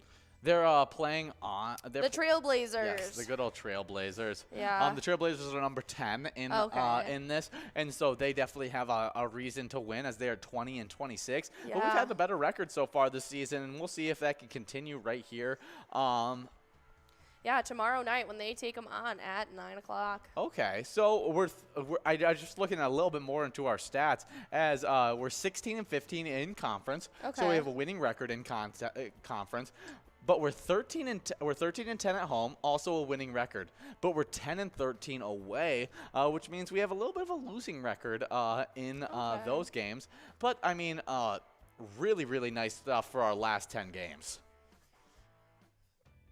Yeah, they are 7-3 for our last 10 games, and so they're on a nice little winning streak. They've only lost 3 of those, and so we're trying to keep it up, and hopefully they can take yet another win. Yeah, only one team has played better during this 10-game stretch, and that is actually there's only been 2 games that played better in this 10-game stretch, and that's the Dallas Mavericks and the Suns, who are both top 5 teams in the conference right now. Yeah, I mean, the Suns have just been killing it. Yeah, the Suns are like, what? They haven't 36. They haven't even lost they haven't gotten to the double-digit loss category yet. No. Oh, really impressive stuff. We'll see if they can continue on that streak. But our Timberwolves, they've been on a streak of their own, being 7-3 in the last 10 games, and we'll see if we can get finally in the winning side of the column against the Trailblazers and get that winning record right. Yep, it's looking like we moved past this minor, so we're trying to give out this $22.60 must-go, and we got a ton of people 4 balls away. Oh, yeah, but as you guys are trying to win this one, we're going to head back into the twiking sound. All right, but we got EJH over at G. Allen's in Sartell taking home that $22.60 must-go on this game number 20. Yeah, good job, EJH. Now, yeah, game number 21 we're getting enrolled to. So get enrolled. That minor is going to be growing. Should click over $200 as you guys are getting enrolled. That means in game number 22, it should be clicking up to 60 balls or less if it doesn't go at this 56 ball count. Oh, yes. But hopping back into these twiking zones, starting off in 10th place, we got Dago 11 over at the Polar Lounge with 23,000 points. 9th place, it's S&S at American Legion Fridley with 26,000. 8th place, it's Pooba over at Brian's Bar and Grill with 27,000. Now tied up with 31, it's Elsa at Titan Sports Saloon and Yo-Yo at Halfley's Bar. In 5th place, we got Rodway over at Broadway Pizza Blaine with 32,000. 4th place, it's Sprizo at the Atomic Star Tavern with 33,000. And our 3rd place player right now is Steve at our place on 3rd with 34,000. They are all super neck and neck with only 1,000 points separating from the 6th place all the way up to the 3rd. But our 2nd place player has broken up just a little bit more. Simbob over at Corky's Bar South Haven now sits with 39,000. But our number 1 player right now is halfway to that 100,000 point club. Scrubeye at VFW Blaine now sitting with 50,000 points. Yeah, good job, Scrubeye, already with that 50,000 point total. Sinbob needs to get on their horse to catch up to Scrubeye, as there's a little bit of a gap between those 2 players. But the location side is just as tight-knit as we hop into a 2-way tie in 9th place between Eagles Rochester and Titan Sports Saloon in Oakdale, both with 31,000 points. In 8th place, we got Broadway Pizza in Blaine with 34,000 points. With 36,000 points in 7th place, we got VFW Blaine. Definitely a top-tier location that's going to be watching out for the other Blaine location coming on its tail. I mean, 2,000 points separating the 2. Also, top-tier player playing at both, as Scrubeye, the number 1 player, plays at VFW Blaine. And then you got Broadway at Broadway. Broadway at Broadway. And so it's definitely a tight-knit race between those Blaine locations. 6th place, we got Corner Bar and Goodhue, a top location in any one of our standings with 42,000 points. With 43,000 points in 5th place, we got the Atomic Star Tavern in Mankato. 55,000 points for the number 4 location, and it's Corky's Bar South Haven. In third place, we got American Legion Fridley with 58,000 points. With 60,000 points in second place, we got our place on third in Faribault. And then that number 1 location with 128,000 points, we have VFW, Spring Lake Park. Yep, absolutely killing it. Yeah, and we got balls dropping in this game number 21 of the broadcast. We'll see if anyone can take this home. Lots of big-time players already out there, like Kendall, who's already gotten some wins. B Money. Bingo Boy. Yeah, Bingo Boy. We got Bison 1. Gradecki. Wouldn't you like to know, The Whack. Weather Boy? Wouldn't you like to know, Weather Boy? That's a great vine. That's hilarious. Definitely a good one. We got a good roadside attraction to go over, and this one's one of my favorites. Oh, yeah, it's definitely a cutie. It's Otto the Big Otter. Loved Otto the Big Otter. Otto the Otter, the giant otter, in Fergus Falls, was constructed in 1972 by students of Fergus Falls High School with the help of local metal artist Steve Jenish, made from a frame of metal rods and covered in concrete and paint. The sculpture was built to commemorate the centennial founding of Fergus Falls. This roadside attraction now serves as the mascot for the town, which is fitting because it's located in Ottertail country on Ottertail River. So just naturally. Only makes sense. At 15 feet tall and 40 feet wide, this large concrete mammal is certainly the world's largest otter. Yeah, and I don't know if you guys have seen this thing, but I would like to climb on top of it. I agree. It looks so fun. Yeah, I mean, really, really good. Yeah, Ian was trying to see if there is a documented world's largest otter, but it brought up a real animal instead And it brought of a up, statue. if we got it, there's Otto the Otter. There it is. I just wanted to look up world's largest otter statue, and I was like, okay, I needed to say Otto the Otter because he's a big time thing that needs to be known. There it is. We got a winner. Ooh, forget you, D, over at VFW Austin, getting a nice win. Not quite able to take home that minor jackpot, So close. but taking home a $25.40 Musco prize. As in this game number 22 of the broadcast, that minor is going to be clicking up from 56 to 60 balls or less. Could be going out in this very next game. Yeah, no, there has been books written about Otto the Otter. He is just like a fun-loving friend. He's been animated so he can go surfing. That's awesome. I'm so glad that it's like actually a big thing. And Yeah, there's like children's books, The Adventures of Otto the Otter. That makes me really, really happy. Happy birthday, Otto the Otter. Definitely deserving of that giant frame. Yeah, he's also been drawn to make him look like he's like a Five Nights at Freddy's character. Really? It's probably not what this is, but man, does it look like a weird animatronic. It definitely does. Definitely some really, really cool stuff. Otto the Otter. One of the cooler attractions that they have. Yeah, no, it shows a woman standing next to it, and it doesn't even make it past his chest. Wow. And it's not a big even otter. crazy tall. I mean, it's 15 feet tall, but like. His belly is as tall as a picnic table.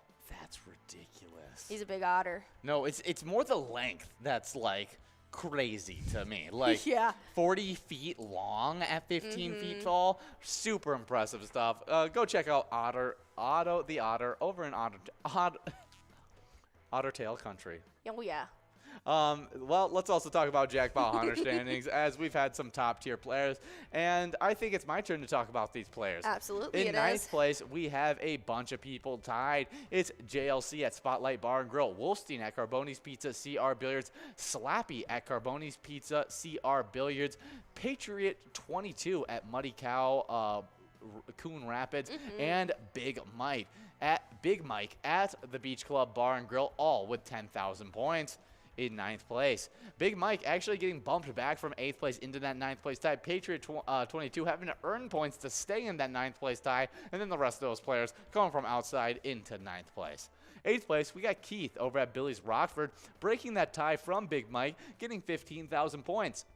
With 18,000 points in 6th place, we got Tanker over at Shady's Railside, moving up from 7th place, tying up Matt over at Shajank Boom Lounge. In fourth place, moving out of a tie with Matt, it's Godness over at Mainline Bar and Grill with 19,000 points, tying up Elsa over at Titan Sports Saloon. That is a top-tier tie right there. Oh yeah, big time. Godness, I wouldn't say is a big-time player, but has just gotten win after win after win during this season 11 since the new year. Has been on a run of jackpots / winning in these jackpot hunter standings that I go, okay, this player has come to play in this season 11, and so I'll be watching out for them as they compete for that fourth place spot with Elsa. But the number 3 player is not lucky at Corner Bar and Goodhue with 27,000 points. The number 2 player, formerly in first place, also not lucky, was formerly in first place. It's Bobo at Corner Bar and Goodhue in second place with 29,000 points, and is definitely going to need a little bit of a push to catch up to this number 1 player who has 41,000 points. The player, Kev, over at the Deer Stand. Oh, yeah, Kev's been absolutely killing it. He jumped in pretty much a week ago and has been holding that number 1 spot ever since. Yeah, it doesn't look like he's going to give it up anytime soon, but the competition between Not Lucky and Bobo may push them to catch and pass Kev. Well, that competition between Not Lucky and Bobo has certainly been helping out Corner Bar Goodhue. But on these location side of things, it'll take 10 spots before I tell you guys about Corner Bar Goodhue. Because in 10th, it's Country Lounge in St. Paul with 22,000. 9th place getting pushed back, it was Mainline Bar and Grill in Barnesville with 23,000. With 24,000 in 8th place, another location getting pushed back, it was Titan Sports Saloon in Oakdale. 7th place, it's Shajank Boom Lounge in Grand Meadow with 25,000. Now we have 7 out of 10 in that 25,000 point club or higher. I love to see that.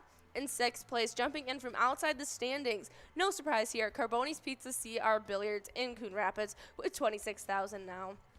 3rd place, now a huge tie has formed between the 6th place location getting jumped up and the 4th place coming up and tying it up with 3rd. The Deer Stand in Deerwood, Concordia Lanes in New Ulm, both tying it up with Duff's Tavern on Main in Vermilion with 29,000. Yeah, I mean, I'm watching out for that Deer Stand. I mean, moving up from 6th into 3rd place and has the number 1 player backing him. It just looks like a good location to be like, hey, I think that location is going to take over clear-cut 3rd place in the next few days. All right, well, they're going to be competing for it, but we also had Sundance Golf Banquet Bowl in 2nd with 43,000, and our number 1 location is Quadrant Bar Goodhue with 73,000. And we have a winner in this game. It's Meshker over at Ray J's. And Grizdecki over at Carboni's Pizza CR Billiards, both splitting that $50.20 Musco prize. And you guys need to get enrolled in this next one because it's going to be still available. This jackpot still hasn't gone out. It's over $300. So that means if it doesn't go out, it's going to be rolling over to tomorrow. And not tomorrow. Yep, this is our final game. This is our final game, so that means it's going to be rolling over to tomorrow at 64 balls or less on the very first game of tomorrow. We don't want that to happen. We want it to be going out right here, right now, on the final game of this lovely Monday. I couldn't agree more. Get enrolled, press play, $364 on the line if you want to win that. But you can also win it in 48 balls like we saw last Monday and take home the major and the minor jackpot, bringing home a total of like $6,300. Yeah, it would be close to 6,400, so definitely come out and play and try and get this clean sweep tonight on this final game of our Jackpot Hunter. But don't worry, if you guys don't get to take it home, you guys will get a chance at that $55K in that Lucky 4 bingo right after this game. Yes, definitely love that $55K. And then after that, Skull Bingo has a bunch of great jackpots in it as well. So much money on the line. Can't wait to talk more about that. But before we talk about that, let's talk about this day in history because it's a huge day in history, especially for the cinematic world. Yep, that is for sure because by the end of 2005, Pixar had become a giant in the world of movie animation. And on January 24th in 2006, the company had brought the world the blockbuster hits of Toy Story, A Bug's Life, Monsters, Inc., Finding Nemo, The Incredibles, and they were all sold to Walt Disney's company, their longtime distributor, for a staggering $7.4 billion.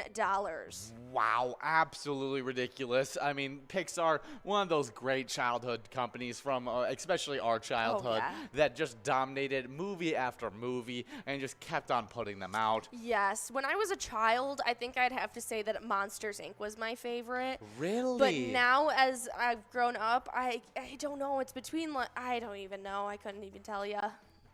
Ooh, I don't know what's mine now. But when I was a young child, Monsters, Inc. was probably my favorite. My favorite current one is Coco.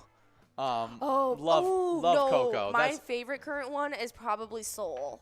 Really? Soul. I like Soul. You like that one. Yeah. I mean, it's very, very good, but just didn't bring me the same love as it just doesn't have the soundtrack that Yeah. Coco has. And I love a good kids show with a soundtrack. Is Encanto Disney or Pixar?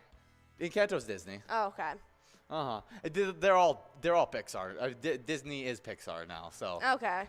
So like that's what this is. They bought Pixar. Yeah, but like Disney princesses aren't Pixar, and like, you know, so I was wondering if it was only Disney made or if it. All Pixar is now Disney. Not all Disney is Pixar. That's what I was saying, but I didn't know if they were Pixar. I only knew that they were Disney. Oh, okay. Yes. Yeah. Encanto's not Pixar, Pixar. as Pixar is Disney, and so Okay. doesn't. Okay, keep 'cause going. it got bought. Yeah. So yes, really, really big stuff. $7.4 billion to buy Pixar. So definitely got their money's worth during that time. But I mean, they made some of those great movies that are iconic. Classics from time that'll stand the tell of time. Yeah, that is true.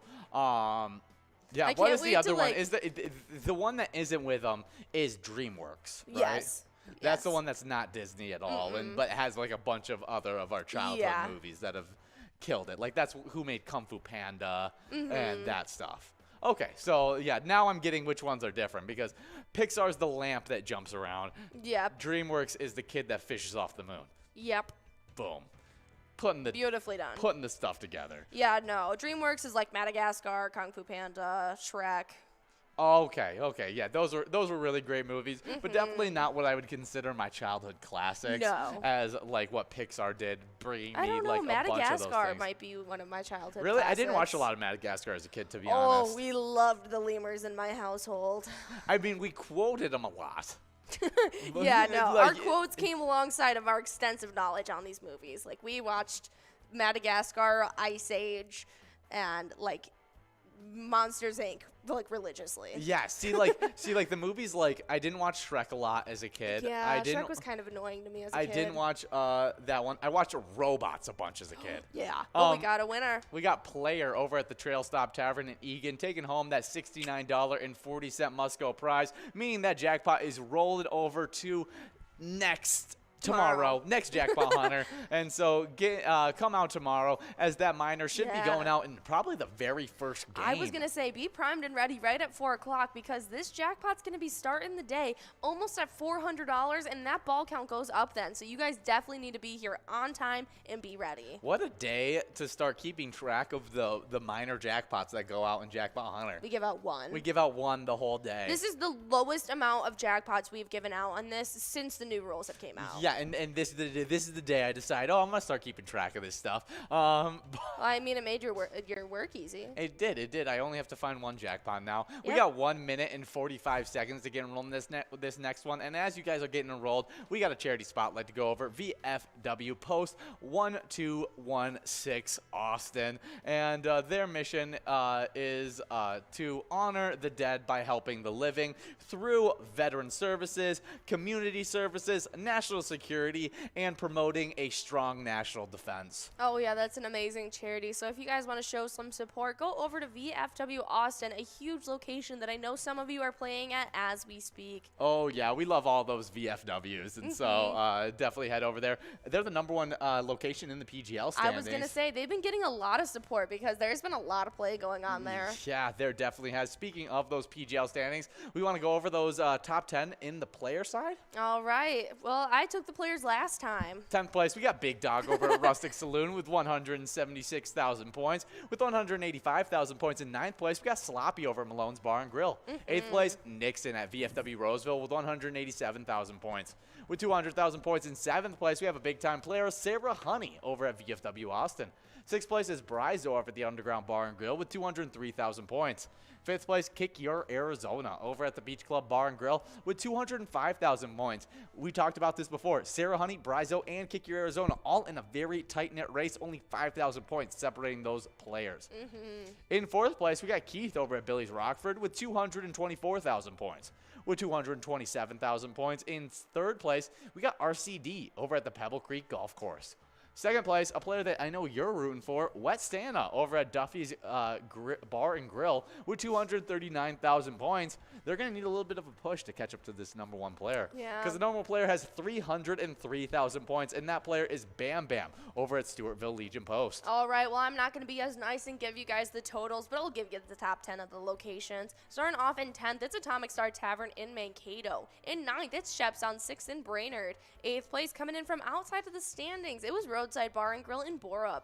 7th place is VFW Northfield. 6th place, LJ's in Meltona. 5th place, American Legion Cleveland. And in 4th, Blasco's Embassy Bar in St. Peter. 3rd place right now is sitting with Beck's Pub in Becker. 2nd place is Neeson's Gaylord in Gaylord. And our number 1 location we've already talked about. It's where you guys can go to showcase some support for this charity this week, and it's VFW Austin. Yeah, definitely stick around and support VFW Austin, but also stick around just playing live bingo, because Skull Bingo, some of the best bingo available. We got a coverall of $37,000 on a 50 ball or less coverall, a large frame of $19,521 that you can win in a 43 ball coverall, and then a line prize of $769 that you can win in a 10 ball coverall that you don't want to miss out on any of those jackpots. They're primed and ready to go out, and it's going to be huge wins. Oh, yeah, and we still have a ton of people one ball away as we work on this $6 Musco. See who can get the lucky ball. There it is. Barb K over at Brickyard Bar and Grill, taking home $6 and take on those lucky numbers 6, 75, 11, and 67. Well, that's awesome. Enjoy a little bit of Skull Bingo. And remember, when you play Pilot games, your community wins. Have a good one. See ya. We got Broadway Pizza in Blaine with 32,000 points. With 34,000 points in 5th place, we got Our Place on 3rd in Faribault. 4th place, it's Atomic Star Tavern in Mankato with 35,000 points. With 41,000 points in 3rd place, we got American Legion Fridley. 2nd place, Corky's Bar South Haven with 46,000 points. But then the number 1 location is in the 100,000 point club with 101,000 points. It's VFW Spring Lake Park, really dominating this season so far and making it tough for any location to catch up. Oh, yeah, they've been absolutely killing it. But if you want to be earning those points for the Twiking Zone, make sure you guys are coming out to play that Vikings Bingo 12 to 1 every single day.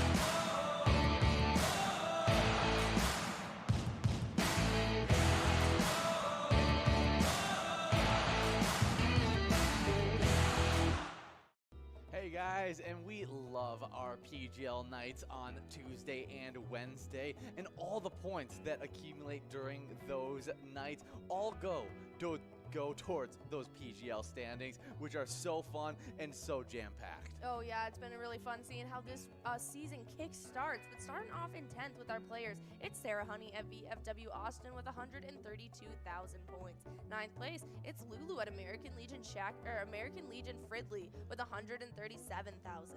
8th place, it's BT Hodgman over at the Boulevard Bar and Grill with 143,000 points. 7th place, it's Lou Bear at VFW St. James with 146,000.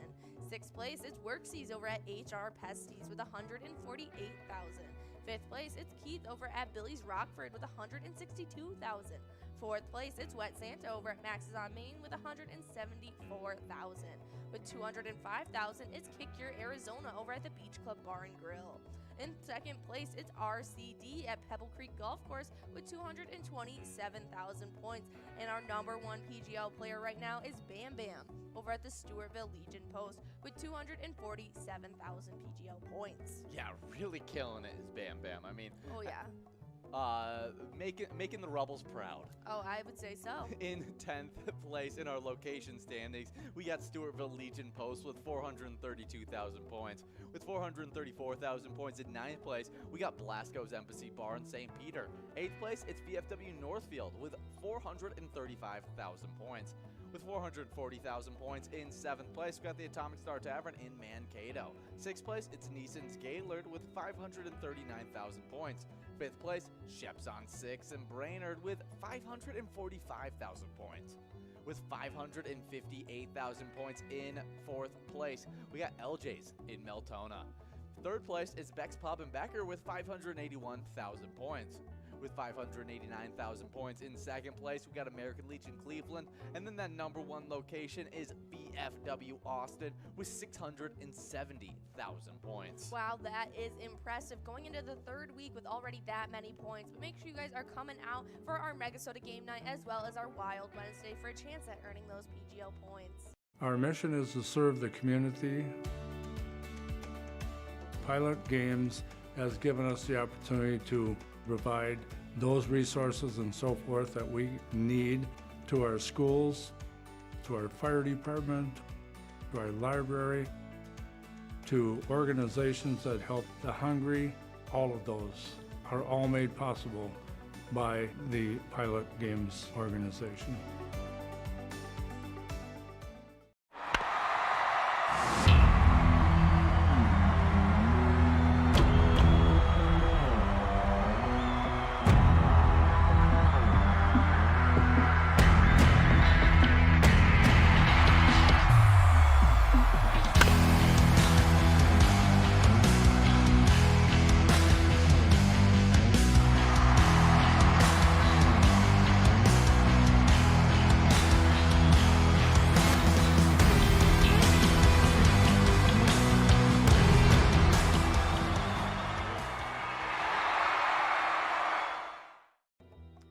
You guys, and if you know about those brand new rules of Jackpot Hunter, we've been giving out jackpots like crazy, and that means that all of you guys have been getting awesome points for the Jackpot Hunter standings. Oh yeah, in 8th place. Yeah, we start off in 8th place because it starts off with a 3-way tie. Ooh. It's Bam Bam at Stewartville Legion Post, Patriot 22 at the Muddy Cow Coon Rapids, and Win Please at Duff's Tavern on Main, all with 9,000 points in that 8th place spot. In 7th place, we got none other than Big Mike over at the Beach Club Bar and Grill with 10,000 points. With 12,000 points in 6th place, we got Elsa over at Titan Sports Saloon. In 5th place, it's Godness over at Mainline Bar and Grill with 15,000 points. Godness got a great jackpot over the weekend. That's right. 4th place, it's Matt over at Shajank Boom Lounge with 17,000 points. With 18,000 points in 3rd place, we got Kev over at the Deer Stand. 2nd place, it's Bobo at Corner Bar Goodhue with 26,000 points. And then that number 1 player heading into the 3rd week of Season 11 is Not Lucky at Corner Bar Goodhue with 27,000 points. Oh yeah, I love to see it. But on the location side of things, ties have been absolutely crazy. Starting off in 9th, it's the Deer Stand over in Deerwood and the Beach Club Bar and Grill in Lakeland, both tied up in 9th with 16,000 points. In 7th place, we got the Mainline Bar and Grill in Barnesville and Sunshine Depot in Elk River, both tied up with 19,000. 6th place right now is Country Lounge in St. Paul with 20,000. 5th place, it's Concordia Lanes in New Ulm with 22,000. 4th place, jumping from unranked, it's Jank Boom Lounge in Grand Meadow with 24,000. 3rd place, it's Duff's Tavern on Main in Vermilion with 28,000. 2nd place right now is Sundance Golf Banquet Bowl in Dayton with 40,000. And then our number 1 location right now in the Jackpot Hunter standings is Corner Bar and Goodhue with 65,000. Oh yeah, well, 4 to 6. Jackpot Hunter $1 edition. Don't miss out on it. Huge jackpots going out all the time.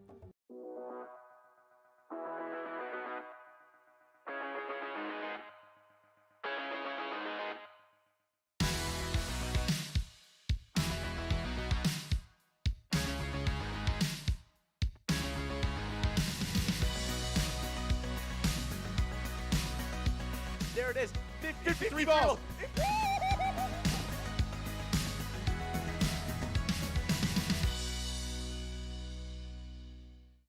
Hey guys, guys, and we do this all for one specific purpose, and that's because every time you guys play Pilot Games, play one of the E-tabs, you guys are giving a little bit of money to a charity that helps out your community. So we like to highlight a specific charity every single week, and last week's charity spotlight was Merrick Inc. Oh yeah, and they do some amazing work, and they've proudly provided life enrichment activities and meaningful work to adults with intellectual or developmental disabilities in the northeastern Twin Cities since 1964. They are wayfinders connecting clients to businesses and our local communities. Oh yeah, and the best thing is some top pilot locations support this charity, like Roddy's Bar in Oakdale and Bleachers in Maplewood, so definitely go out and play there.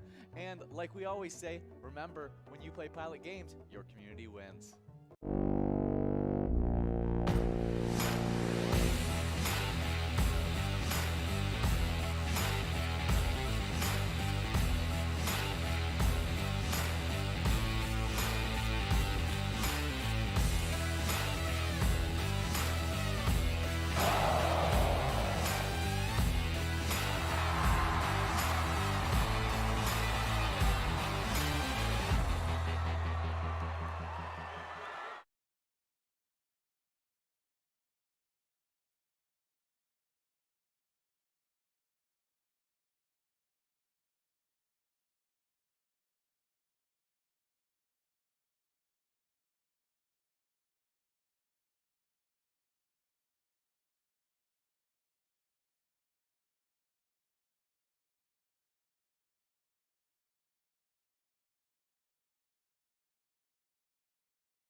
We're at the Ledge Amphitheater in White Park, Minnesota.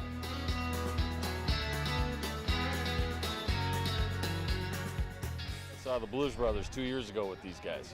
Blues Brothers 2 years ago was a lot of fun. Prior to that, it was the Beach Boys, and with John Stamos, it was awesome. I have never been to a PyCon event before. This is my first time, and I am loving it.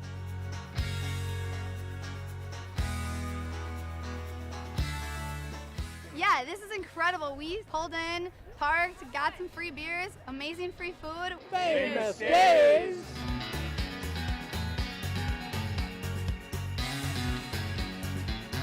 Hey everyone, Famous Dave here, smoking up the best ribs in America.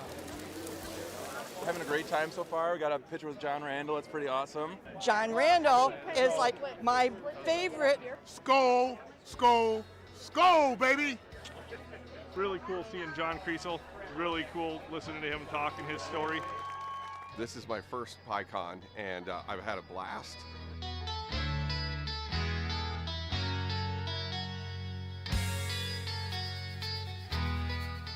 Willie is my favorite. I'm excited for Willie Nelson.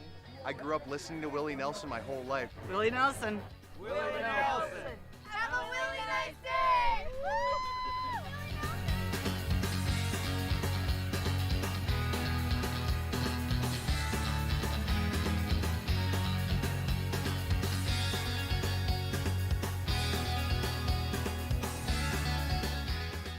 entertainment, the people watching, cocktails, t-shirts. Drink and eat and be with everybody. Fabulous experience. Either way, I don't know why you would miss this. That's all I gotta say. He said we're making sure to come every year. Get your butt here, man. Get your butt here.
Hey guys, and we love giving out jackpots all the time, and so we've given out 9 jackpots for the rolling week, making our season total for 30 jackpots for season 11. Oh yeah, that's super exciting, but we had 4 going out just this past weekend.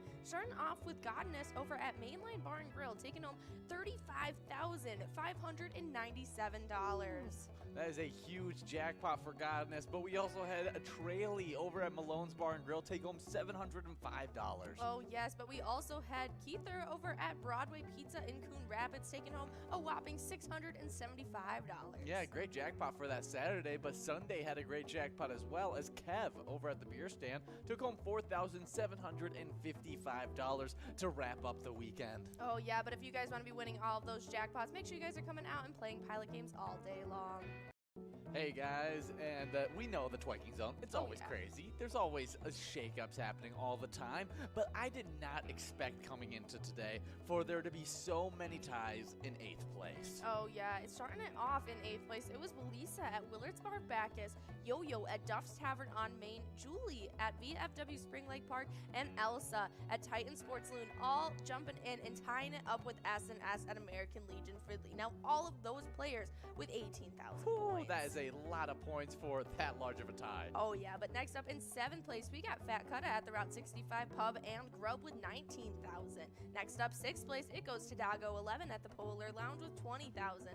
4th place, it's Brizo at the Atomic Star Tavern with 25,000. 4th place, it's Sinbob at Corky's Bar South Haven with 27,000 points. Next up in 3rd place, it's Broadway at Broadway Pizza Blaine with 30,000 points. That's quite a big jump up from Sinbob, but 2nd place is Steve at Our Place on 3rd with 34,000. And the winner right now, our number 1 player in the Twiking Zone, is Scrub Eye at a VFW Blaine with 44,000 points. Oh yeah, top tier player Scrub Eye. I know he's always getting wins all week long, and so people are gonna have to be working to be able to catch up to him. That's right. But our location staying, there is some heavy risers. But in 10th place, we got Route 65 Pub and Grub in East Bethel with 20,000 points. With 22,000 points in 9th place, we got the Sunshine Depot in Elk River. 8th place, it's VFW Blaine with 26,000 points. With 31,000 points in 7th place, we have a top tier location, Corner Bar in Goodhue. I mean, reigning champions in these standings. In 6th place, we got Broadway Pizza in Blaine with 32,000 points. With 34,000 points in 5th place, we got Our Place on 3rd in Faribault. 4th place, it's Atomic Star Tavern in Mankato with 35,000 points.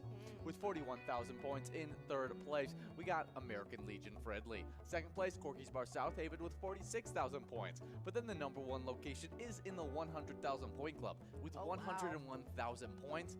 It's VFW Spring Lake Park, really dominating this season so far and making it tough for any location to catch up. Oh yeah, they've been absolutely killing it. But if you want to be earning those points for the Twiking Zone, make sure you guys are coming out to play that Vikings Bingo 12 to 1 every single day.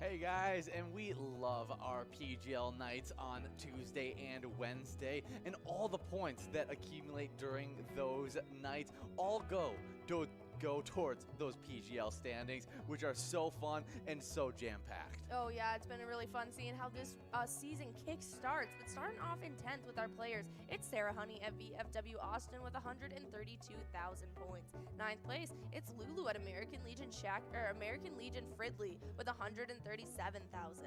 8th place, it's BT Hodgman over at the Boulevard Bar and Grill with 143,000 points. 7th place, it's Lou Bear at VFW St. James with 146,000. 6th place, it's Worksies over at HR Pesties with 148,000. 5th place, it's Keith over at Billy's Rockford with 162,000. 4th place, it's Wet Santa over at Max's on Main with 174,000. With 205,000, it's Kick Your Arizona over at the Beach Club Bar and Grill. In 2nd place, it's RCD at Pebble Creek Golf Course with 227,000 points. And our number 1 PGL player right now is Bam Bam over at the Stewartville Legion Post with 247,000 PGL points. Yeah, really killing it is Bam Bam. I mean, oh yeah. making the Rebels proud. Oh, I would say so. In 10th place in our location standings, we got Stewartville Legion Post with 432,000 points. With 434,000 points in 9th place, we got Blasco's Embassy Bar in St. Peter. 8th place, it's VFW Northfield with 435,000 points. With 440,000 points in 7th place, we got the Atomic Star Tavern in Mankato. 6th place, it's Neeson's Gaylord with 539,000 points. 5th place, Sheps on 6 and Brainerd with 545,000 points. With 558,000 points in 4th place, we got LJ's in Meltona. 3rd place is Beck's Pub and Becker with 581,000 points. With 589,000 points in 2nd place, we got American Legion Cleveland, and then that number 1 location is VFW Austin with 670,000 points. Wow, that is impressive. Going into the 3rd week with already that many points, but make sure you guys are coming out for our MegaSota game night as well as our Wild Wednesday for a chance at earning those PGO points. Our mission is to serve the community. Pilot Games has given us the opportunity to provide those resources and so forth that we need to our schools, to our fire department, to our library, to organizations that help the hungry. All of those are all made possible by the Pilot Games organization.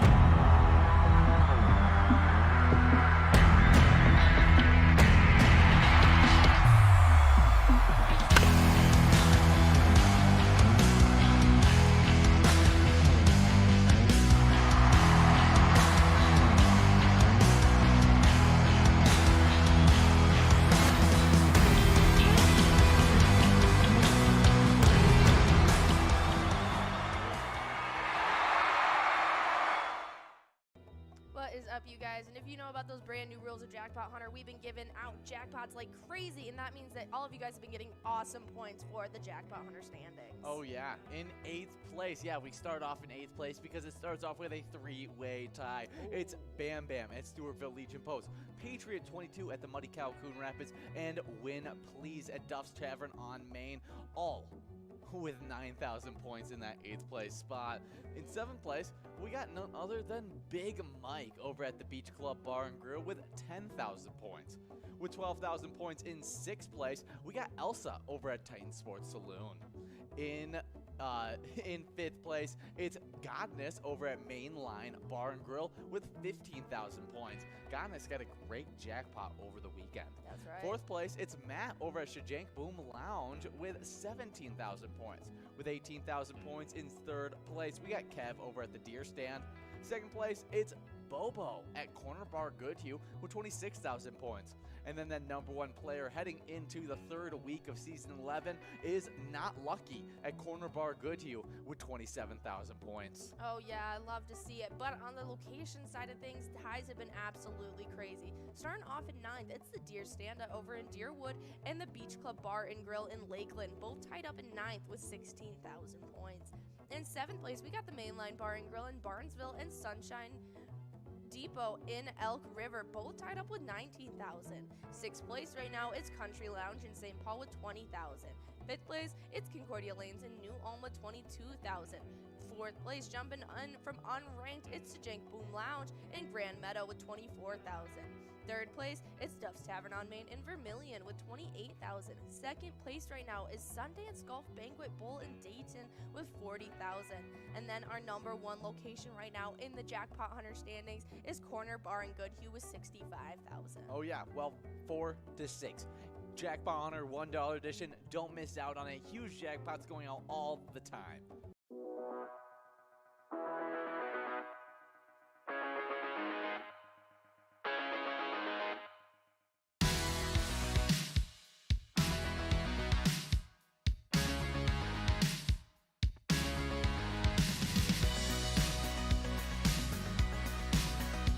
There it is.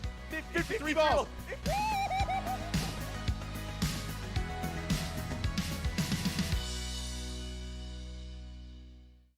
Hey Hey guys, and we do this all for one specific purpose, and that's because every time you guys play Pilot Games, play one of the E-tabs, you guys are giving a little bit of money to a charity that helps out your community. So we like to highlight a specific charity every single week, and last week's charity spotlight was Merrick Inc. Oh yeah, and they do some amazing work, and they've proudly provided life enrichment activities and meaningful work to adults with intellectual or developmental disabilities in the northeastern Twin Cities since 1964. They are wayfinders connecting clients to businesses and our local communities. Oh yeah, and the best thing is, some top pilot locations support this charity, like Roddy's Bar in Oakdale and Bleachers in Maplewood, so definitely go out and play there.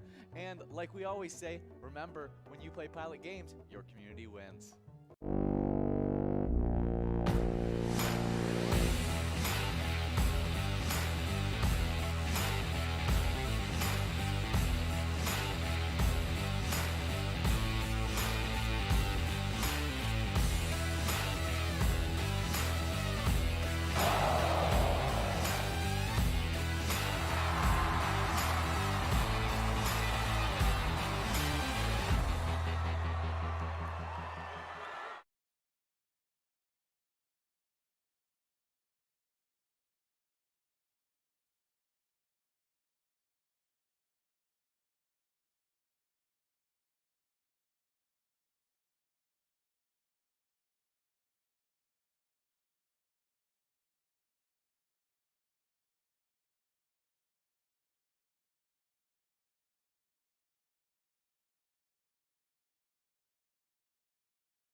We're at the Ledge Amphitheater in White Park, Minnesota.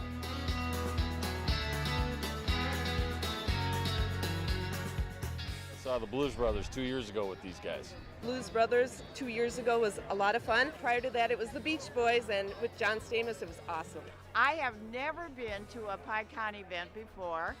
This is my first time, and I am loving it.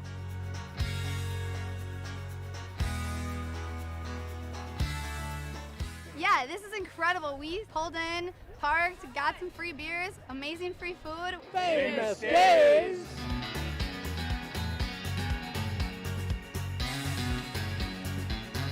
Hey everyone, Famous Dave here, smoking up the best ribs in America. Having a great time so far. We got a picture with John Randall. It's pretty awesome. John Randall is like my favorite. Skol, skol, skol, baby! Really cool seeing John Creasel. Really cool listening to him talk and his story. This is my first PyCon, and I've had a blast.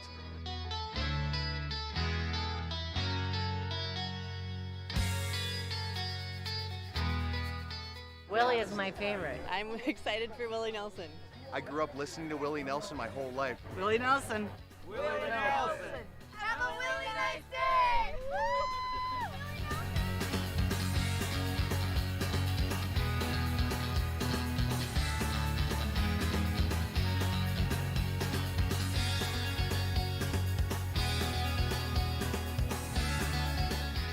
The entertainment, the people watching, cocktails, t-shirts. Drink and eat and be with everybody. Fabulous experience. Either way, I don't know why you would miss this. That's all I gotta say. He said we're making sure to come every year. Get your butt here, man. Get your butt here.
Hey guys, and we love giving out jackpots all the time, and so we've given out 9 jackpots for the rolling week, making our season total for 30 jackpots for season 11. Oh yeah, that's super exciting, but we had 4 going out just this past weekend. Starting off with Godness over at Mainline Bar and Grill, taking home $35,597. That is a huge jackpot for Godness, but we also had a Trailey over at Malone's Bar and Grill take home $705. Oh, yes, but we also had Keither over at Broadway Pizza in Coon Rapids taking home a whopping $675. Yeah, great jackpot for that Saturday, but Sunday had a great jackpot as well, as Kev over at the beer stand took home $4,755 to wrap up the weekend. Oh, yeah, but if you guys want to be winning all of those jackpots, make sure you guys are coming out and playing Pilot games all day long. Hey guys, and we know the Twiking Zone, it's always crazy. There's always shakeups happening all the time, but I did not expect coming into today for there to be so many ties in 8th place. Oh yeah, it's starting it off in 8th place. It was Melissa at Willard's Bar Bacchus, Yo-Yo at Duff's Tavern on Main, Julie at VFW Spring Lake Park, and Elsa at Titan Sports Loon, all jumping in and tying it up with S&S at American Legion Fridley. Now all of those players with 18,000 points. That is a lot of points for that large of a tie. Oh yeah, but next up in 7th place, we got Fat Cutta at the Route 65 Pub and Grub with 19,000. Next up, 6th place, it goes to Dago 11 at the Polar Lounge with 20,000. 4th place, it's Brizo at the Atomic Star Tavern with 25,000. 4th place, it's Sinbob at Corky's Bar South Haven with 27,000 points. Next up in 3rd place, it's Broadway at Broadway Pizza Blaine with 30,000 points. That's quite a big jump up from Sinbob, but 2nd place is Steve at Our Place on 3rd with 34,000. And the winner right now, our number 1 player in the Twiking Zone, is Scrub Eye at VFW Blaine with 44,000 points. Oh yeah, top tier player Scrub Eye. I know he's always getting wins all week long, and so people are gonna have to be working to be able to catch up to him. That's right. But our location staying, there is some heavy risers. But in 10th place, we got Route 65 Pub and Grub in East Bethel with 20,000 points. With 22,000 points in 9th place, we got the Sunshine Depot in Elk River. 8th place, it's VFW Blaine with 26,000 points. With 31,000 points in 7th place, we have a top tier location, Corner Bar in Goodhue. Reigning champions in these standings. In 6th place, we got Broadway Pizza in Blaine with 32,000 points. With 34,000 points in 5th place, we got Our Place on 3rd in Faribault. 4th place, it's Atomic Star Tavern in Mankato with 35,000 points. With 41,000 points in 3rd place, we got American Legion Fridley. 2nd place, Corky's Bar South Haven with 46,000 points. But then the number 1 location is in the 100,000 point club with 101,000 points. It's VFW Spring Lake Park, really dominating this season so far and making it tough for any location to catch up. Oh yeah, they've been absolutely killing it. But if you want to be earning those points for the Twiking Zone, make sure you guys are coming out to play that Vikings Bingo 12 to 1 every single day.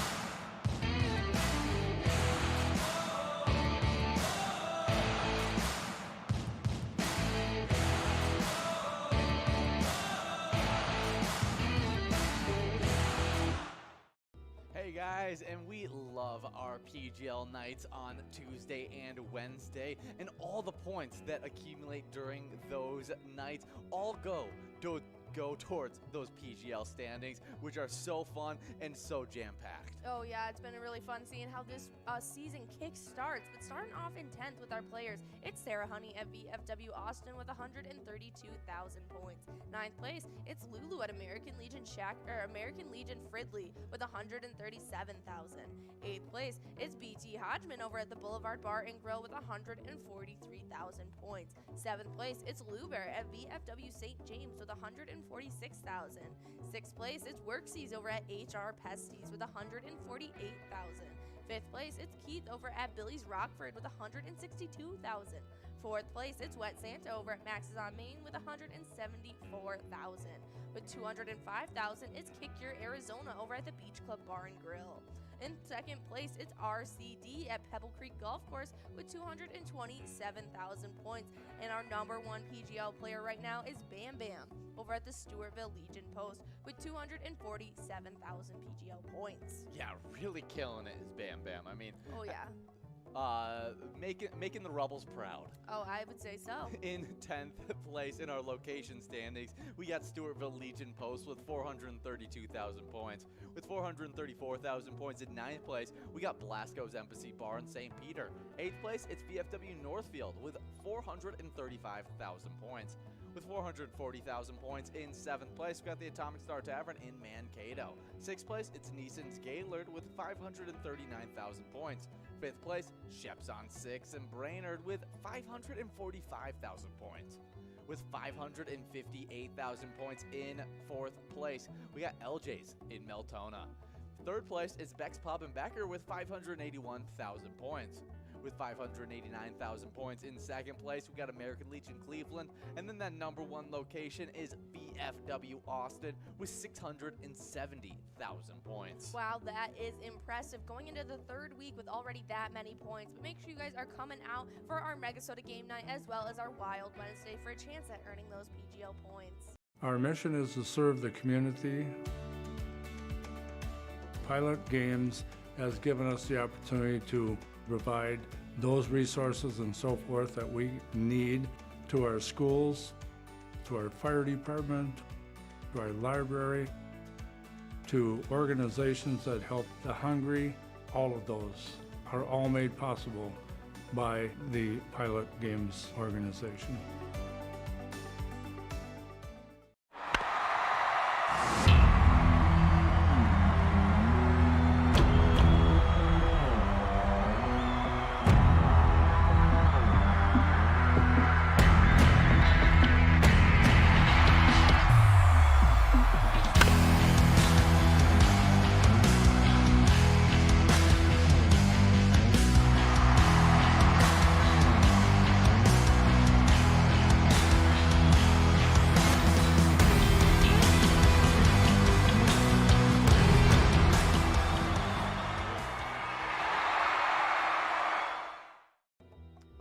You guys, and if you know about those brand new rules of Jackpot Hunter, we've been giving out jackpots like crazy, and that means that all of you guys have been getting awesome points for the Jackpot Hunter standings. Oh yeah, in 8th place. Yeah, we start off in 8th place because it starts off with a 3-way tie. Ooh. It's Bam Bam at Stewartville Legion Post, Patriot 22 at the Muddy Cow Coon Rapids, and Win Please at Duff's Tavern on Main, all with 9,000 points in that 8th place spot.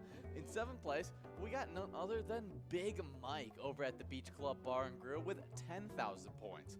With 12,000 points in 6th place, we got Elsa over at Titan Sports Saloon. In 5th place, it's Godness over at Mainline Bar and Grill with 15,000 points. Godness got a great jackpot over the weekend. That's right. 4th place, it's Matt over at Shajank Boom Lounge with 17,000 points. With 18,000 points in 3rd place, we got Kev over at the Deer Stand. 2nd place, it's Bobo at Corner Bar Goodhue with 26,000 points. And then that number 1 player heading into the 3rd week of Season 11 is Not Lucky at Corner Bar Goodhue with 27,000 points. Oh yeah, I love to see it. But on the location side of things, ties have been absolutely crazy. Starting off in 9th, it's the Deer Stand over in Deerwood and the Beach Club Bar and Grill in Lakeland, both tied up in 9th with 16,000 points. In 7th place, we got the Mainline Bar and Grill in Barnesville and Sunshine Depot in Elk River, both tied up with 19,000. 6th place right now is Country Lounge in St. Paul with 20,000. 5th place, it's Concordia Lanes in New Ulm with 22,000. 4th place, jumping from unranked, it's Jank Boom Lounge in Grand Meadow with 24,000. 3rd place, it's Duff's Tavern on Main in Vermilion with 28,000. 2nd place right now is Sundance Golf Banquet Bowl in Dayton with 40,000. And then our number 1 location right now in the Jackpot Hunter standings is Corner Bar and Goodhue with 65,000. Oh yeah, well, 4 to 6. Jackpot Hunter $1 edition. Don't miss out on it. Huge jackpots going out all the time.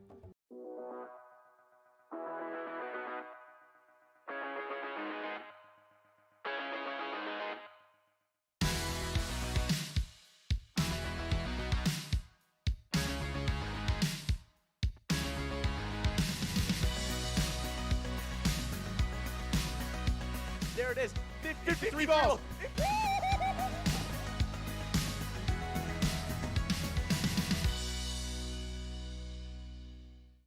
Hey guys. guys, and we do this all for one specific purpose, and that's because every time you guys play Pilot Games, play one of the e-tabs, you guys are giving a little bit of money to a charity that helps out your community. So we like to highlight a specific charity every single week, and last week's charity spotlight was Merrick Inc. Oh yeah, and they do some amazing work, and they've proudly provided life enrichment activities and meaningful work to adults with intellectual or developmental disabilities in the northeastern Twin Cities since 1964. They are wayfinders connecting clients to businesses and our local communities. Oh yeah, and the best thing is some top pilot locations support this charity, like Roddy's Bar in Oakdale and Bleachers in Maplewood, so definitely go out and play there. And like we always say, remember, when you play Pilot Games, your community wins.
We're at the Ledge Amphitheater in White Park, Minnesota.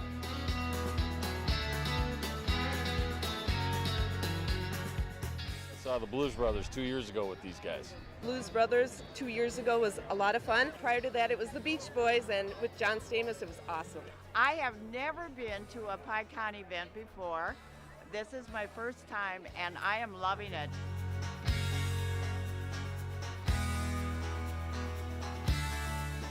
Yeah, this is incredible. We pulled in, parked, got some free beers, amazing free food. Famous Days!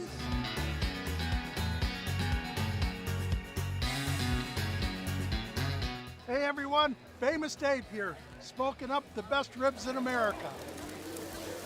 Having a great time so far. We got a picture with John Randall. It's pretty awesome. John Randall is like my favorite. Skull, skull, skull, baby! Really cool seeing John Creasel. Really cool listening to him talking his story. This is my first PyCon, and I've had a blast.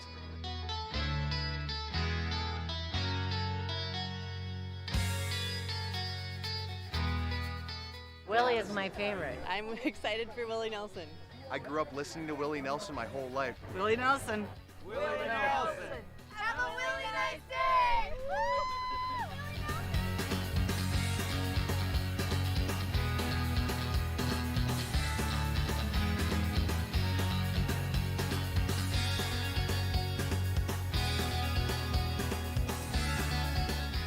The entertainment, the people watching, cocktails, t-shirts. Drink and eat and be with everybody. Fabulous experience. Either way, I don't know why you would miss this. That's all I gotta say. He said we're making sure to come every year. Get your butt here, man. Get your butt here.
Hey guys, and we love giving out jackpots all the time, and so we've given out 9 jackpots for the rolling week, making our season total for 30 jackpots for season 11. Oh yeah, that's super exciting, but we had 4 going out just this past weekend. Starting off with Godness over at Mainline Bar and Grill, taking home $35,597. That is a huge jackpot for Godness, but we also had a Trailey over at Malone's Bar and Grill take home $705. Oh yes, but we also had Keither over at Broadway Pizza in Coon Rapids taking home a whopping $675. Yeah, great jackpot for that Saturday, but Sunday had a great jackpot jackpot as well, as Kev over at the beer stand took home $4,755 to wrap up the weekend. Oh, yeah, but if you guys want to be winning all of those jackpots, make sure you guys are coming out and playing Pilot games all day long.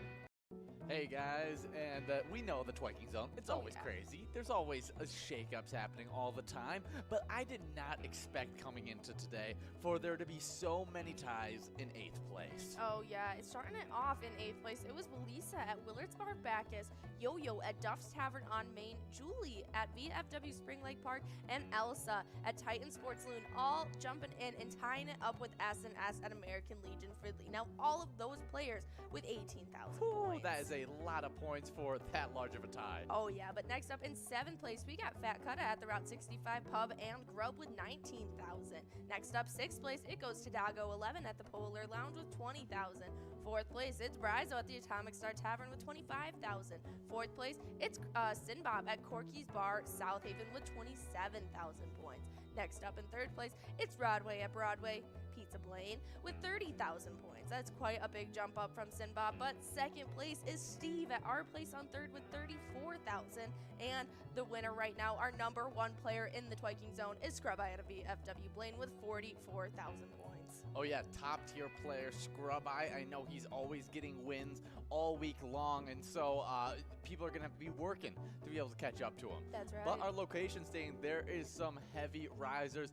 But in 10th place, we got Route 65 Pub and Grub in East Bethel with 20,000 points. With 22,000 points in 9th place, we got the Sunshine Depot in Elk River. 8th place, it's VFW Blaine with 26,000 points. With 31,000 points in 7th place, we have a top tier location, Corner Bar in Goodhue. Reigning champions in these standings. In 6th place, we got Broadway Pizza in Blaine with 32,000 points. With 34,000 points in 5th place, we got Our Place on 3rd in Faribault. 4th place, it's Atomic Star Tavern in Mankato with 35,000 points. With 41,000 points in 3rd place, we got American Legion Fridley. 2nd place, Corky's Bar South Haven with 46,000 points. But then the number 1 location is in the 100,000 point club with 101,000 points. It's VFW Spring Lake Park, really dominating this season so far and making it tough for any location to catch up. Oh yeah, they've been absolutely killing it. But if you want to be earning those points for the Twiking Zone, make sure you guys are coming out to play that Vikings bingo 12 to 1 every single day.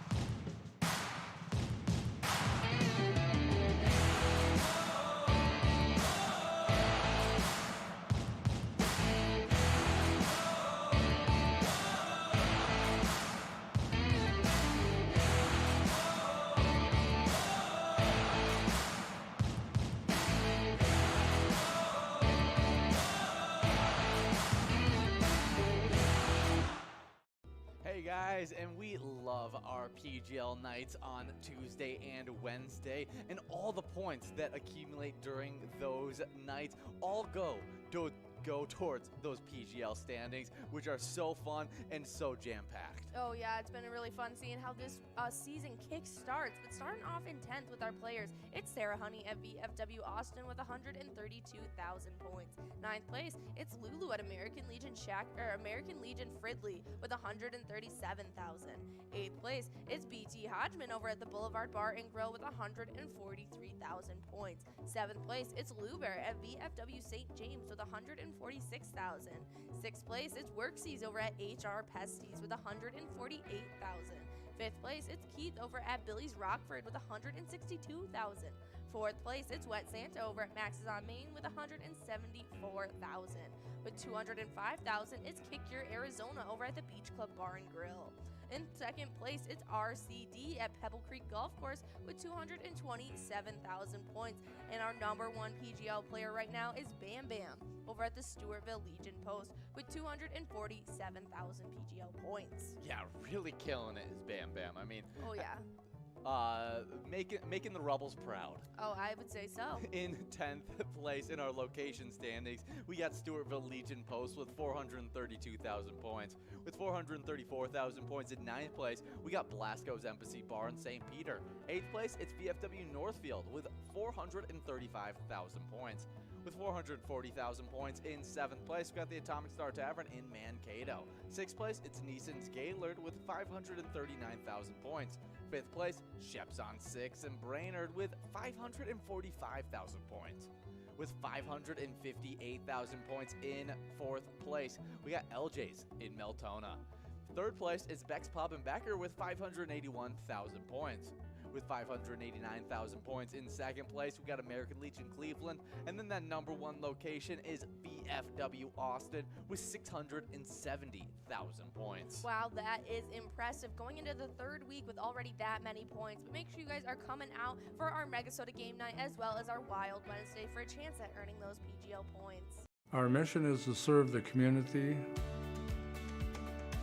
Pilot Games has given us the opportunity to provide those resources and so forth that we need to our schools, to our fire department, to our library, to organizations that help the hungry.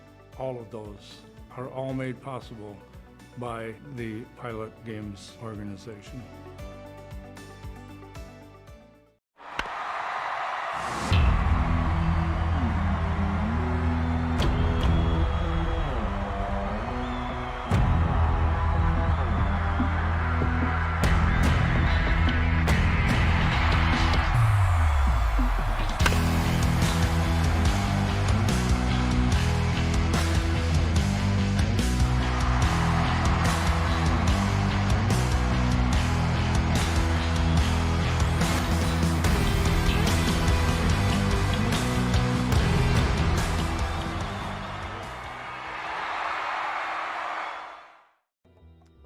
You guys, and if you know about those brand new rules of Jackpot Hunter, we've been giving out jackpots like crazy, and that means that all of you guys have been getting awesome points for the Jackpot Hunter standings. Oh yeah, in 8th place. Yeah, we start off in 8th place because it starts off with a 3-way tie. Ooh. It's Bam Bam at Stewartville Legion Post, Patriot 22 at the Muddy Cow Coon Rapids, and Win Please at Duff's Tavern on Main, all with 9,000 points in that 8th place spot. In 7th place, we got none other than Big Mike over at the Beach Club Bar and Grill with 10,000 points. With 12,000 points in 6th place, we got Elsa over at Titan Sports Saloon. In 5th place, it's Godness over at Mainline Bar and Grill with 15,000 points. Godness got a great jackpot over the weekend. That's right. 4th place, it's Matt over at Shajank Boom Lounge with 17,000 points. With 18,000 points in 3rd place, we got Kev over at the Deer Stand. 2nd place, it's Bobo at Corner Bar Goodhue with 26,000 points. And then that number 1 player heading into the 3rd week of season 11 is Not Lucky at Corner Bar Goodhue with 27,000 points. Oh yeah, I love to see it. But on the location side of things, ties have been absolutely crazy. Starting off in 9th, it's the Deer Stand over in Deerwood and the Beach Club Bar and Grill in Lakeland, both tied up in 9th with 16,000 points. In 7th place, we got the Mainline Bar and Grill in Barnesville and Sunshine Depot in Elk River, both tied up with 19,000. 6th place right now is Country Lounge in St. Paul with 20,000. 5th place, it's Concordia Lanes in New Ulm with 22,000. 4th place, jumping from unranked, it's the Jank Boom Lounge in Grand Meadow with 24,000. 3rd place, it's Duff's Tavern on Main in Vermilion with 28,000. 2nd place right now is Sundance Golf Banquet Bowl in Dayton with 40,000. And then our number 1 location right now in the Jackpot Hunter standings is Corner Bar and Goodhue with 65,000. Oh yeah, well, 4 to 6. Jackpot Hunter $1 edition. Don't miss out on it. Huge jackpots going out all the time.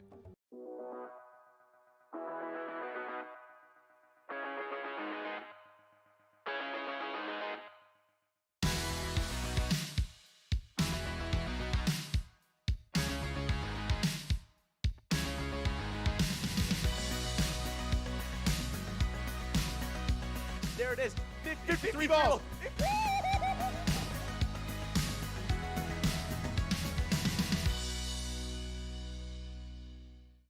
Hey guys, and we do this all for one specific purpose, and that's because every time you guys play Pilot Games, play one of the E-tabs, you guys are giving a little bit of money to a charity that